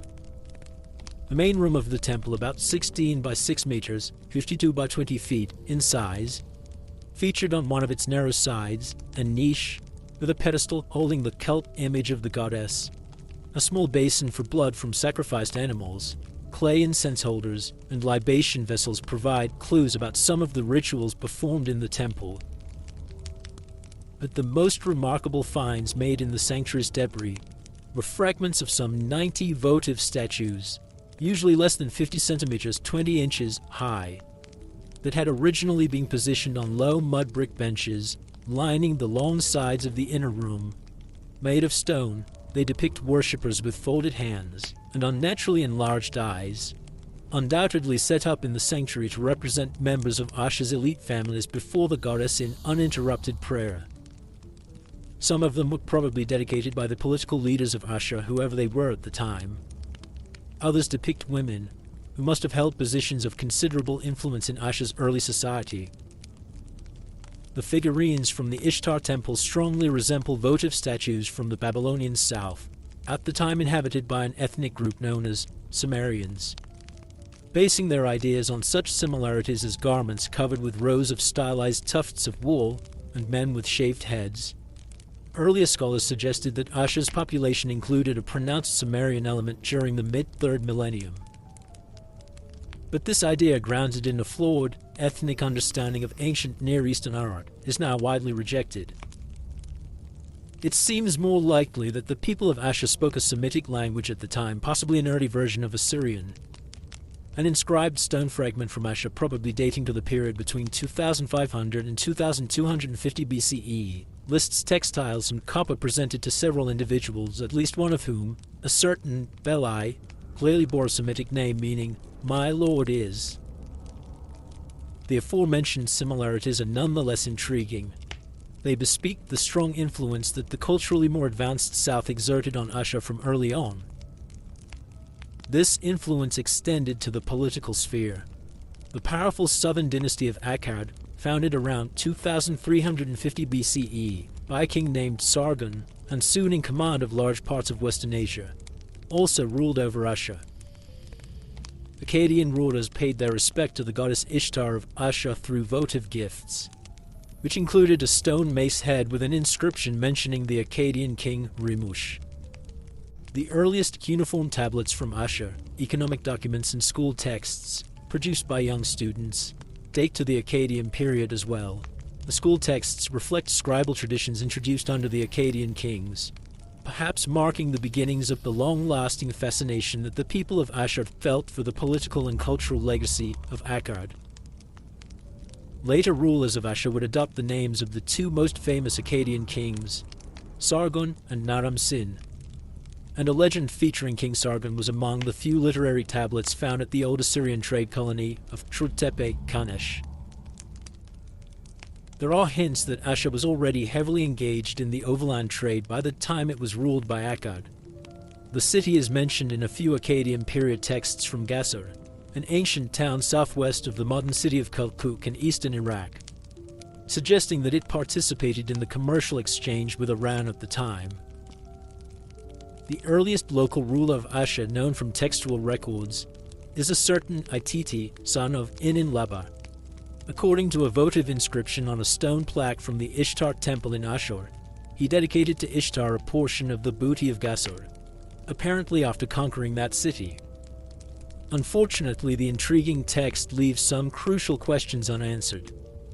Ititi's title is written with a sign that can be interpreted as Wakrum, overseer, or as Ishakum, steward or governor. If the former is correct, Ititi would have been an independent ruler, perhaps from shortly after the collapse of the Akkadian state around 2200 BCE, bearing a title later also assumed by the hereditary rulers of the Old Assyrian period and closely linked to Ashur's city assembly, Assyrian Alum, a legislative and judicial institution. In this case, the political system in place during Old Assyrian times would have had much earlier antecedents. If instead Ititi's title was that of an Ishakum, one would have to assume that he was a governor who ruled Ashur on behalf of the Akkadian kings.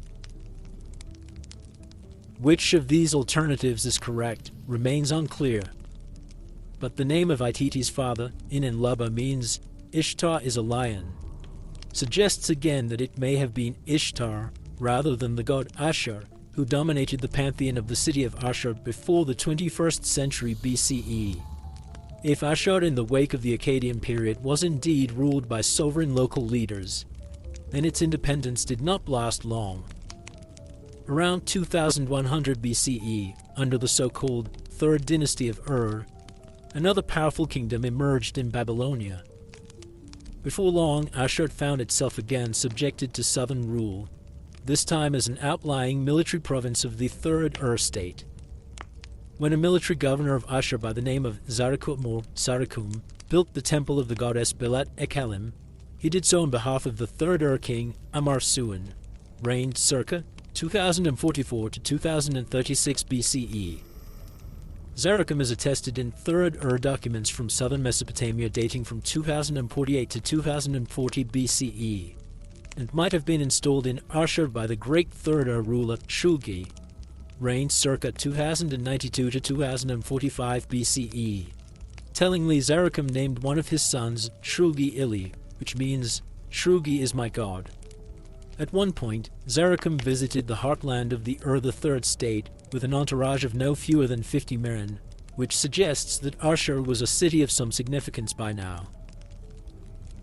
As revealed by an economic text from the southern city of Puzrish-Dagan, another visitor to the south was a merchant by the name of Il-Shurabi, the son of one Huzard Ashur, and therefore clearly a citizen of Ashur. He brought elaborately decorated toggle pins. One more indication that Ashur's role as a commercial center preceded the subsequent Old Assyrian period, since other Third Ur documents list individuals with names including the divine element Ashur as well.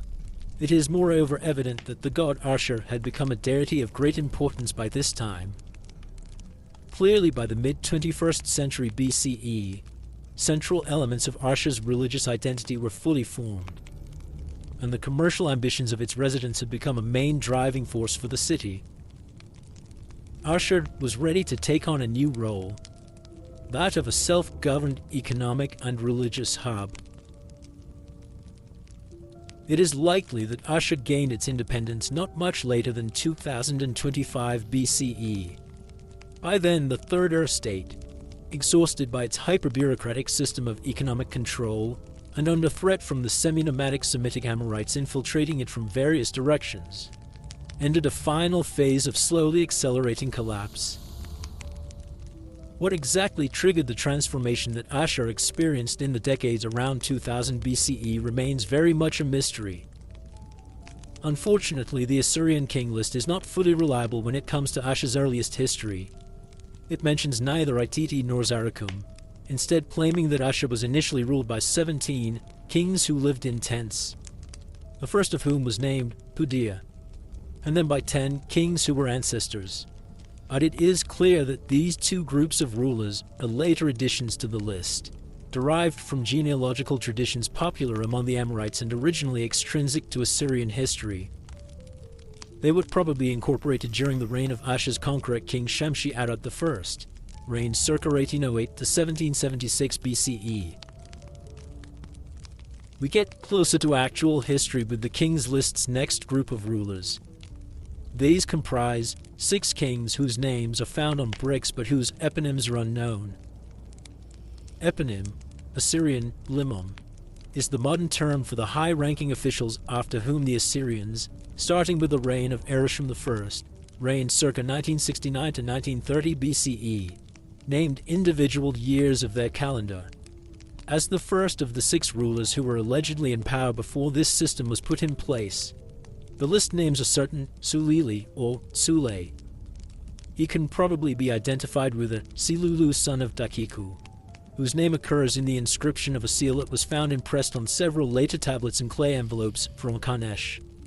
The seal inscription claims that Silulu served as steward of Ashur, one of the most common titles of Ashur's rulers throughout history, as well as herald, Nagirum, of the city of Ashur, a more exceptional designation. Based on stylistic criteria, the Silulu seal probably dates to the 21st century BCE. While the conclusion that Silulu ruled shortly before the III takeover cannot be ruled out, it seems more likely that he was the first in the long series of independent leaders who held office in Ashur after the city slipped away from the control of the Third Kingdom. Silulu may have been identical with a certain Ilarbasi, Uludi, governor of Ashur, who is mentioned in a text from If so, one can hypothesize that he had initially served as another chief administrator installed in Ashur by the Third Kings, before cutting ties with his southern overlords. The image on Silulu's seal shows a triumphant hero placing his foot on a prostrate enemy, perhaps an indication that Silulu gained his new position by force. Most remarkable is that Silulu's seal inscription does not begin with his name and titles, but with the resounding declaration that Ashur is king. This is the theocratic credo he found for the first time that would define Ashur's political identity for centuries to come. A similar ideological model is known from Eshnunna, a city in Babylonia in the eastern Tigris region, where the god Tishpak was king and the ruler, just like in Ashur, his steward. Eshnunna had close cultural links with Ashur and may have been the place where this political theological conception originated. A more elaborate expression of how Ashur's rulers conceived of their god during the Old Assyrian period can be seen in an unusually enigmatic and poetic inscription of King Ereshkigal I, a few decades after Silulu. Originally inscribed on a stela erected near the step gate, the structure in Ashur where justice was administered, the text is known from 2 copies on clay tablets from Kanesh. May justice prevail in my city. Ashur is king. Ereshkigal is Ashur's steward.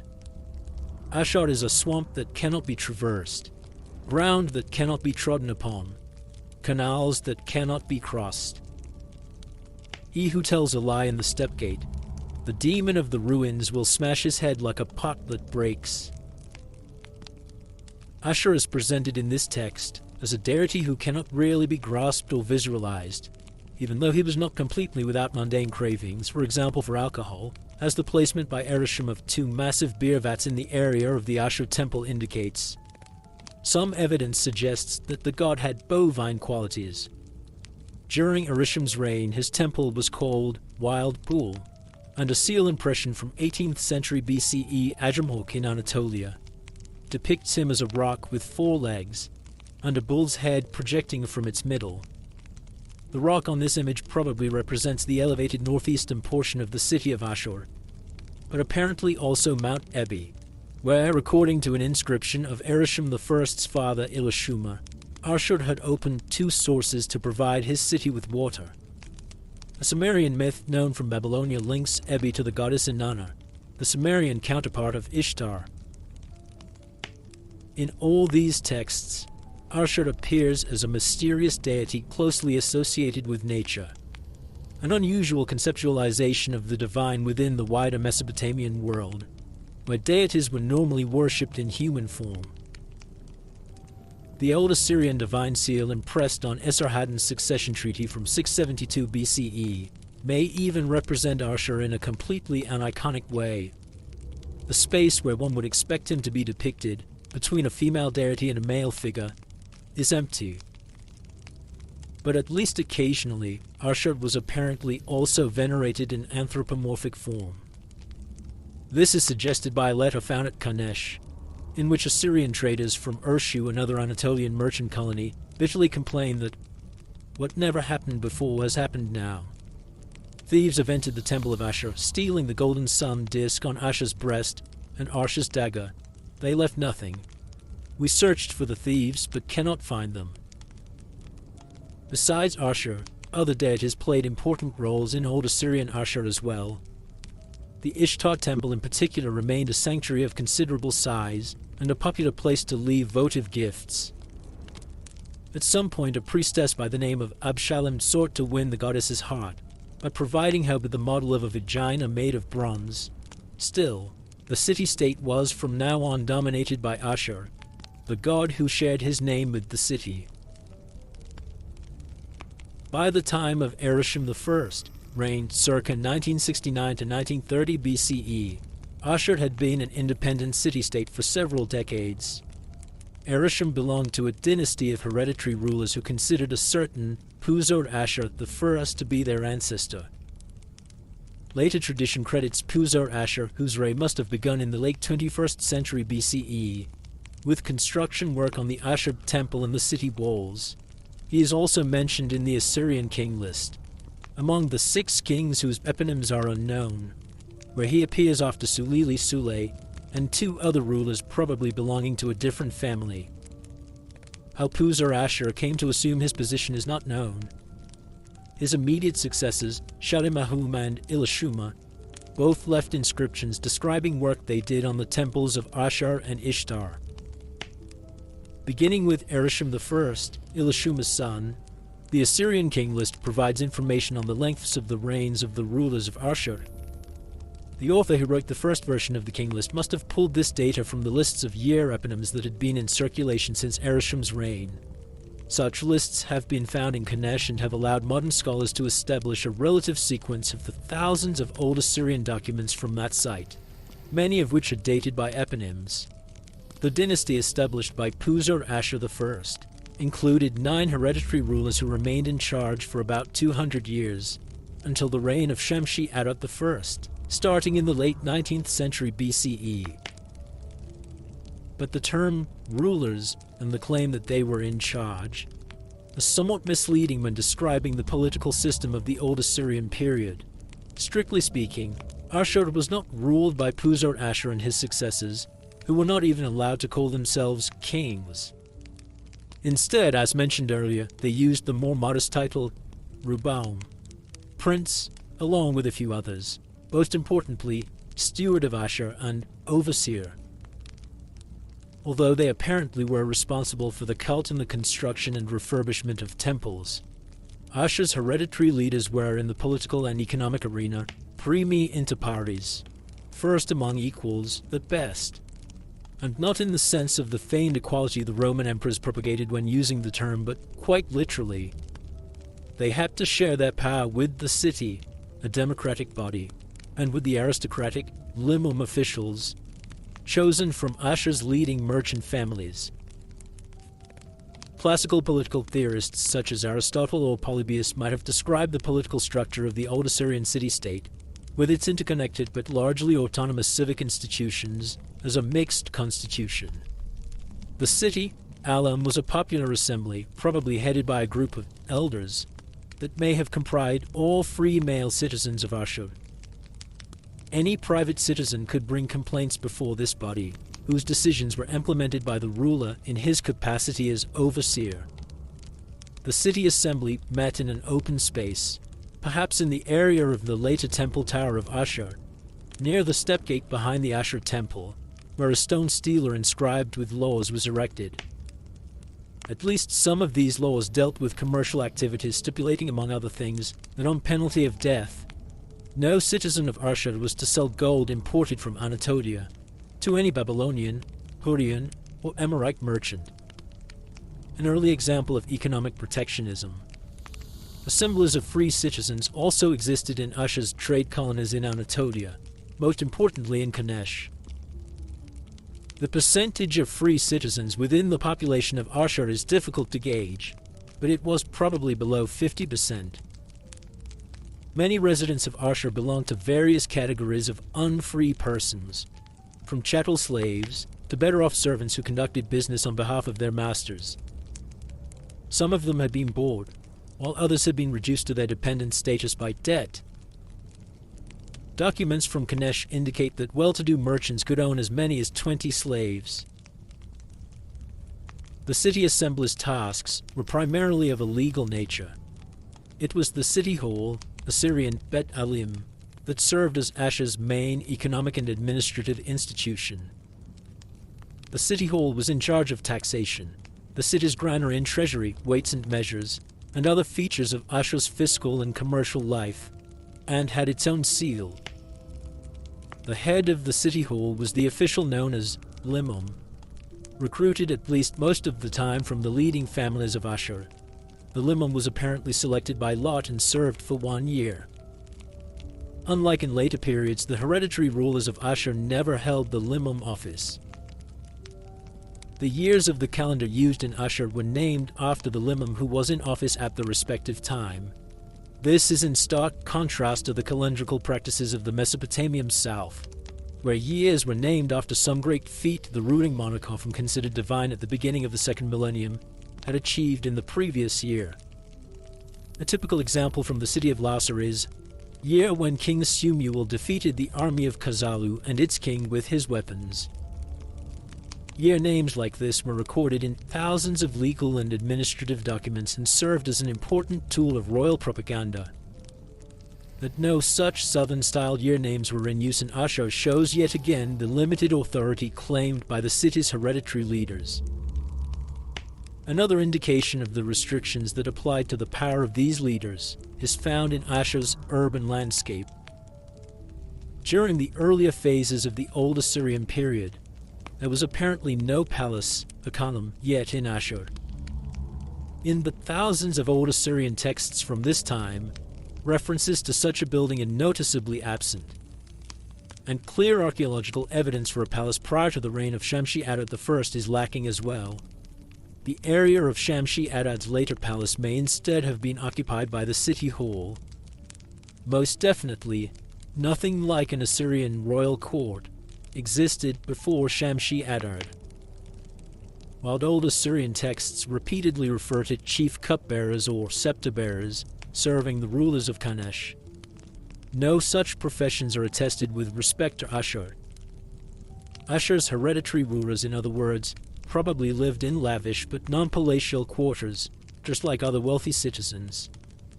Like these wealthy citizens, texts from Kanesh reveal the rulers participated in the overland trade, sending their own sons with caravans to Anatolia and following the same rules and regulations that apply to everyone else.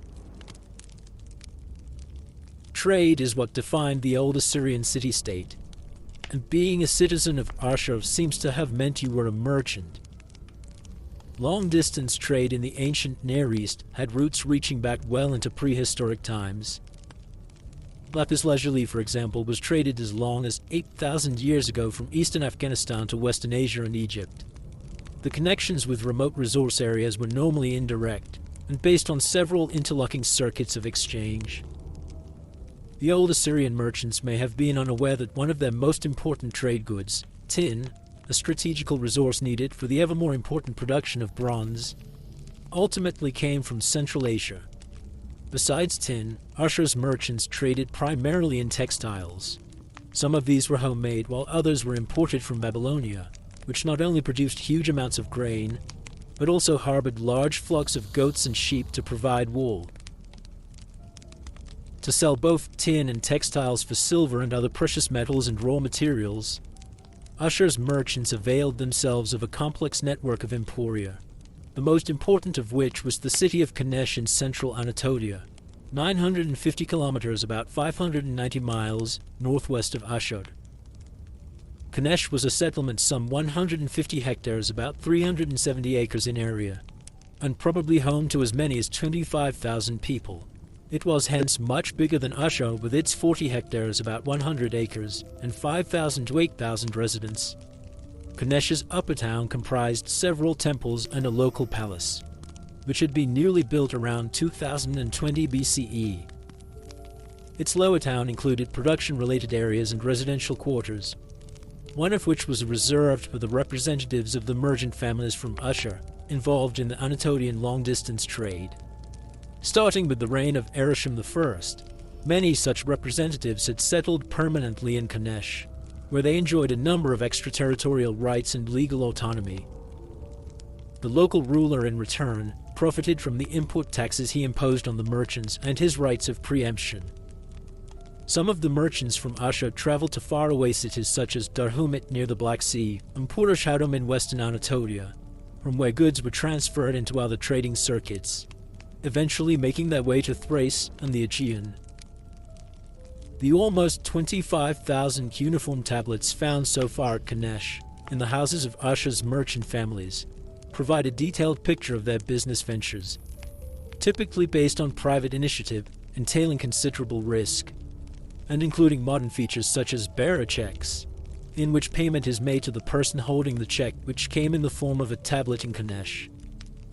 The merchants from Ashur were allowed by treaty to operate in only one region, central Anatolia, whereas other territories, especially in northwestern Syria and the Levant, were apparently served by other trading networks.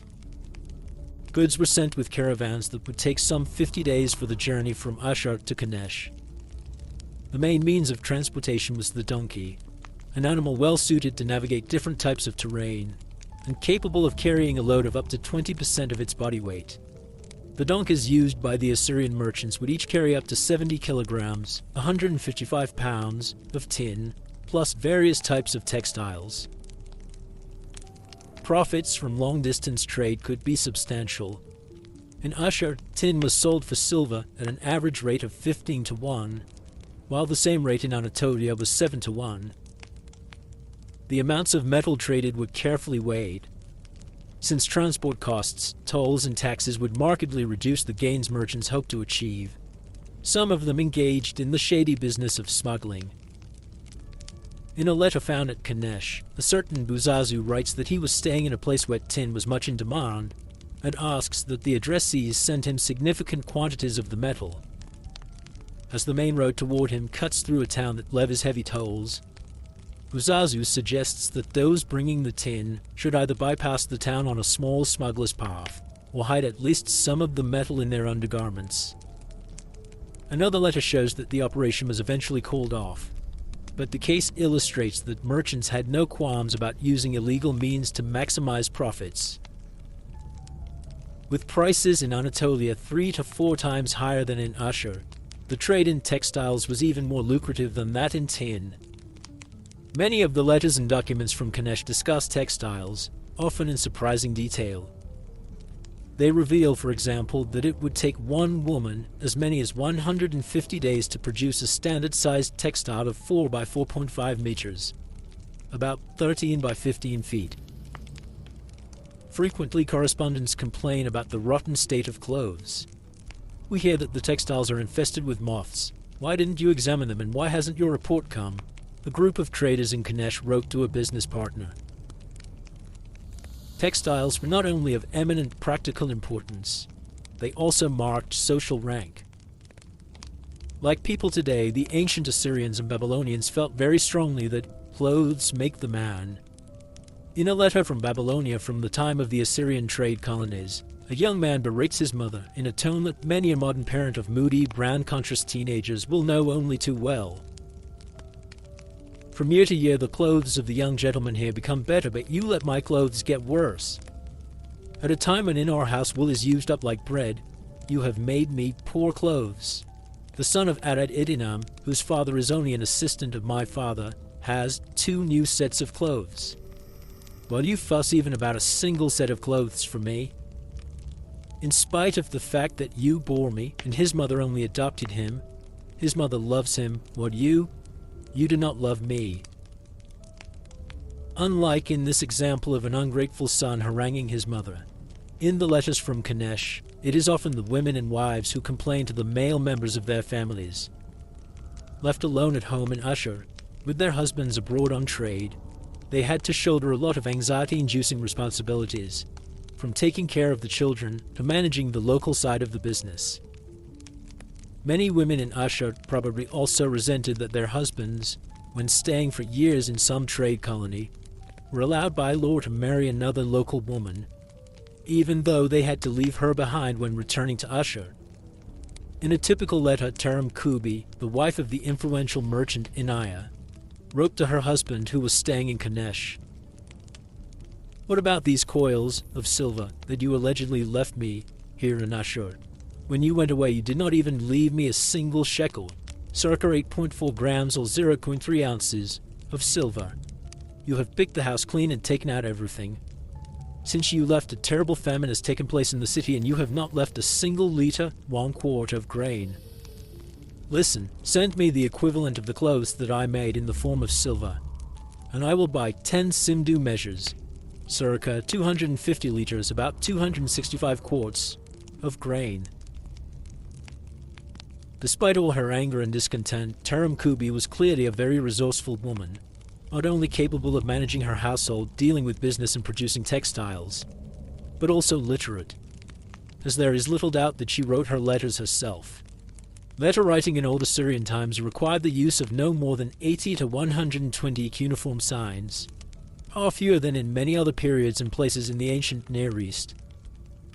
This allowed nearly all free male citizens of Old Assyrian Ashur, and apparently also many of Ashur's women, to read and write with a fair amount of competency. It seems that almost everything Ashur's merchant famine has put into writing was business-related. Very few of the thousands of tablets found at Kanesh are inscribed with religious or literary texts. Among these are 11 incantations, some directed against the evil baby-snatching demoness Lamashtum, as well as the aforementioned Old Assyrian Sargon legend. Several of the feats the legend ascribes to Sargon, for example his 7-year-long stay with his army in a land of darkness, or his battles against 70 cities in one day, appear so bizarre that some scholars consider the text a parody on royal panegyrics. The jury is still out as to whether this is true. The literary texts found at Kanesh are written in the Old Assyrian language and orthography and not in Babylonian. It is hard to gauge the situation at Ashur, where very few texts dating to the Old Assyrian period have been excavated. But it may be that Sumero-Babylonian literary traditions did not yet have that strong an impact on Assyrian civilization at this early point. It was only a matter of time, however, before a conqueror from Babylonia imposed on Ashur cultural and political practices closely linked to the south. For some 200 years, from Pusa Ashur I in the late 21st century BCE to Ereshkigal II, reigned circa 1833-1823 to 1809 BCE. Ashur managed not to become embroiled in any wars. Not that Ashur's citizens were committed to a philosophy of nonviolence. If business required it, harsh punishments could be inflicted. A treaty between Ashur and an unidentified kinglet stipulates, "You shall not allow the Babylonians to come up to you. If they travel overland to your country, you shall hand them over to us and we shall kill them." But large-scale military conflict was something the city-state sought to avoid. Ereshkigal's claim that he had established the freedom of the Babylonians in several cities in the eastern Tigris region does not point to an armed intervention, but rather to the abolition of taxes and tolls to facilitate trade with the south. Around 1809 BCE, however, the repeatedly reinforced city walls of Ashur failed to fend off conquest, and the city found itself at the mercy of a king from the Babylonian south. The events that led to this major turning point are succinctly described in the Assyrian king list. During the epitome of Ibn-Adad, Shamshi-Adad I came up from Babylonia. He conquered Ekalatum and resided in Ekalatum for 3 years. During the epitome of Atamar-Ishtar, Shamshi-Adad came up from Ekalatum and removed Ereshkigal II, son of Naram-Sin, from the throne. in Ashur. Shamshi-Adad I, the conqueror of Ashur, is one of the ancient Near East's most colorful political figures, a sign of an Amorite dynasty with roots in the Diyala region in eastern Babylonia and strong ideological ties with the ancient city of Akkad and its famous dynasty. He suffered some major setbacks early in his career when he was forced by skirmishes with Ishnuna to spend time in exile in Babylon. But he recovered, gathered a strong military force, moved northward, and seized Akhenaton, a city just north of Ashur. 3 years later he conquered Ashur itself and assumed the traditional title Steward of Ashur. Once firmly established on the Middle Tigris, Shamshi-Adad subjugated the Kabod Triangle further west and turned a local city which he renamed Shubat-Enlil into his new capital. Shamshi-Adad's military success story culminated in his conquest of Mari, an urban center on the Middle Euphrates. In the wake of this victory, he began to use universal titles reminiscent of those of the Akkadian rulers, such as Mighty King, King of the land of Akkad, and King of the world. While not its center, Ashur played an important role in Shamshi-Adad's nearly created Kingdom of Upper Mesopotamia. The ruler adopted the city's practice of dating after eponyms, tore down Ereshkigal I's Ashur temple to replace it with a new one, and erected west of the temple a massive ziggurat, a pyramid-like stepped temple tower with a base of 60 by 60 meters, about 200 by 200 feet, and a height that was probably 60 meters, 200 feet, as well. Next to the ziggurat he built a large palace, perhaps the first Ashur had ever seen.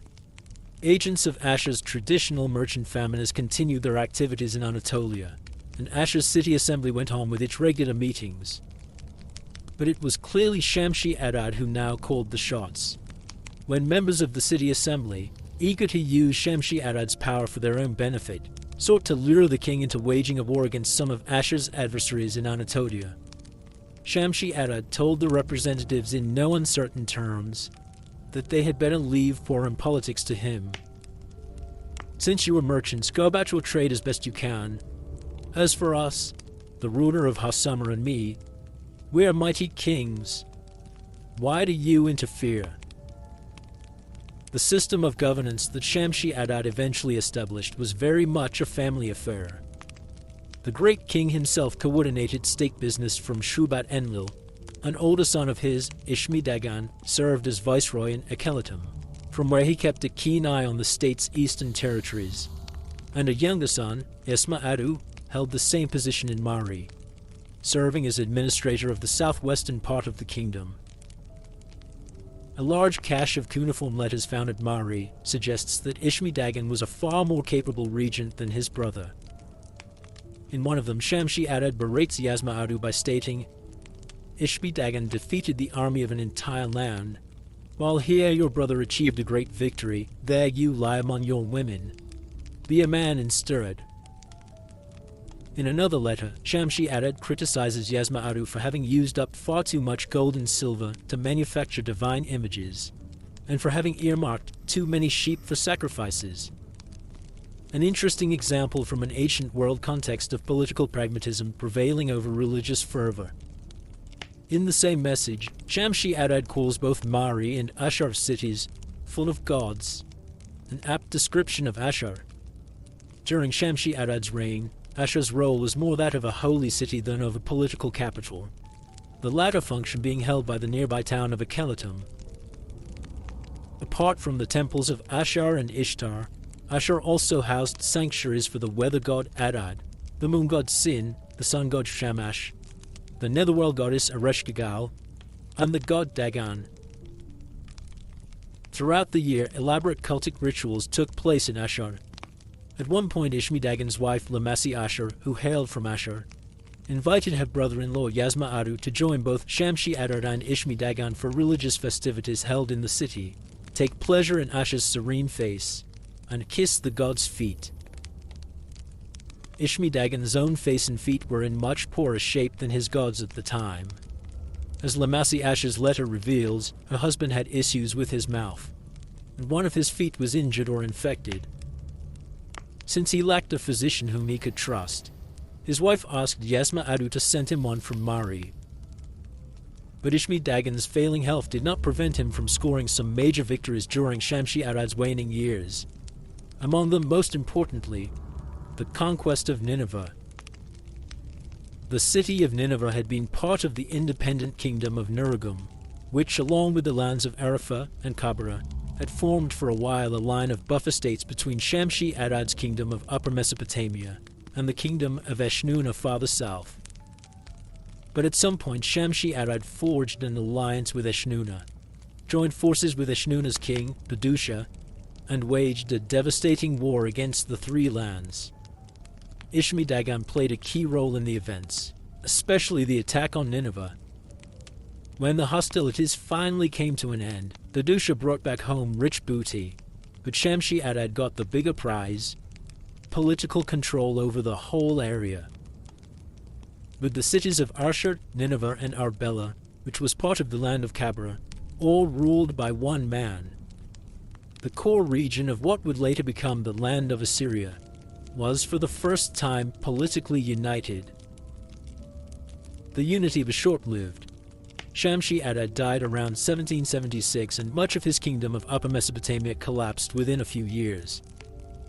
Yasma-Adu was expelled from the throne in Mari, where, after a short transition period, an Amorite ruler by the name of Zimrilim seized power. Yasma-Adu's harem, once the target of his father's biting criticism, was absorbed into the harem of his successor. Ishmi-Dagan, not quite so desperate, managed to remain in charge in Ashur, if we are to believe the Assyrian king list. But he suffered numerous setbacks. Attacks by Eshnunna, now no longer an ally but a deadly enemy, and conflicts with the barbarian Turukayans, whose leader refused to give his daughter in marriage to Ishmi-Dagan's son Mut-Ashka, forced him several times into exile in Babylonia. In the meantime, a new king, Hammurapi of Babylon, became Mesopotamia's new strongman. Not only did he eventually seize Mari from Zimrilim and destroy it, but some 14 years into Ishmi-Dagan's reign he also took control of Nineveh and Ashur. In the prologue to his famous law collection, Hammurapi, alluding to an enforced removal of Ashur's divine statue from his city sometime earlier, calls himself the one who returned to Ashur its benevolent protective spirit. Remarkably enough, Ishmi-Dagan seems to have survived this latest crisis too, albeit just barely. A man of continued poor health, at some point 2 foreigners called him a cripple, whereupon he burned down their house. And in dire political straits, he probably spent most of his last 25 years as a weak puppet king beholden to Babylon. After his death around 1736 BCE, his son Mut-Ashkut ascended to the throne. But he too failed in his attempts to consolidate his power. It is possible that his rule was limited to the city of Ekalatum, while other leaders were in charge of Ashur. The Assyrian king list suggests that a period of chaos ensued in the wake of the final demise of the Shamshi-Adad dynasty a few years after the reign of Mut-Ashkur. Eventually, the system of government that had been in place in Ashur prior to Shamshi-Adad's time was restored. In a highly unusual inscription, a certain Huzar-Sin, a new ruler who used the traditional title Steward of Ashur, calls Shamshi-Adad's descendants a foreign plague, not of the flesh of the city Asu, and claims to have demolished Shamshi-Adad's palace, now apparently considered by many a symbol of an illegitimate type of rule by much-hated non-Assyrians. The ethno-nationalist undertones of the text are something quite extraordinary within the political discourse of the ancient Near East. Tellingly, Huzur-Sin's inscription is written in the indigenous Old Assyrian language and not in Old Babylonian, the language used in the inscriptions and letters of Shamshi-Adad. Ashur was now again a city-state. 17th century BCE letters written by Atal-Shari of Nineveh and Pir-Akur, reading uncertain, of Ashur, show that the two cities were no longer part of the same territorial unit. Ashur's traditional civic bodies regained their authority to determine foreign policy. An economic treaty with the city of Arpum, ratified by Ashur's city assembly sometime after 1750, does not mention Ashur's hereditary leader. At the same time, Ashur's commercial involvement in Anatolia seems to have continued. probably until the campaigns conducted between 1630 and 1595 BCE by the Hittite kings Hattushili I and Mushili led to the destruction of many of the commercial facilities that had been used by Ashur's merchant families. Despite this reversion to earlier Old Assyrian practices, the fairly short period during which Shamshi-Adad and his descendants had ruled over Ashur was never entirely forgotten, and not everyone, it seems, shared Puzur-Sin's negative view of it. During the first half of the 16th century BCE, 3 of Ashur's hereditary leaders assumed the names Shamshi-Adad and Ishmi-Dagan. The Assyrian king list, copied well into the first millennium BCE, includes elaborate notes on the reign of Shamshi-Adad, and certain innovations introduced by the Shamshi-Adad dynasty were later taken up again. Among them was the identification of Ashur with the Babylonian god Enlil, patron deity of Nippur and king of the gods, an important religious corollary of claims to universal political rule. Shamshi-Adad had officially endorsed this idea when he rebuilt the Ashur temple not only for Ashur, but also for Enlil. But the most important legacy left by Shamshi-Adad and his descendants was the idea of having a territorial state ruled by a king, rather than a city-state with civic bodies in charge. When, after a long dark age, Ashur actually turned into such a state, the reign of the great Amorite ruler must have loomed large in the minds of those who brought this transformation about. Shamshi-Adad's kingdom of Upper Mesopotamia was a prelude to greater things to come.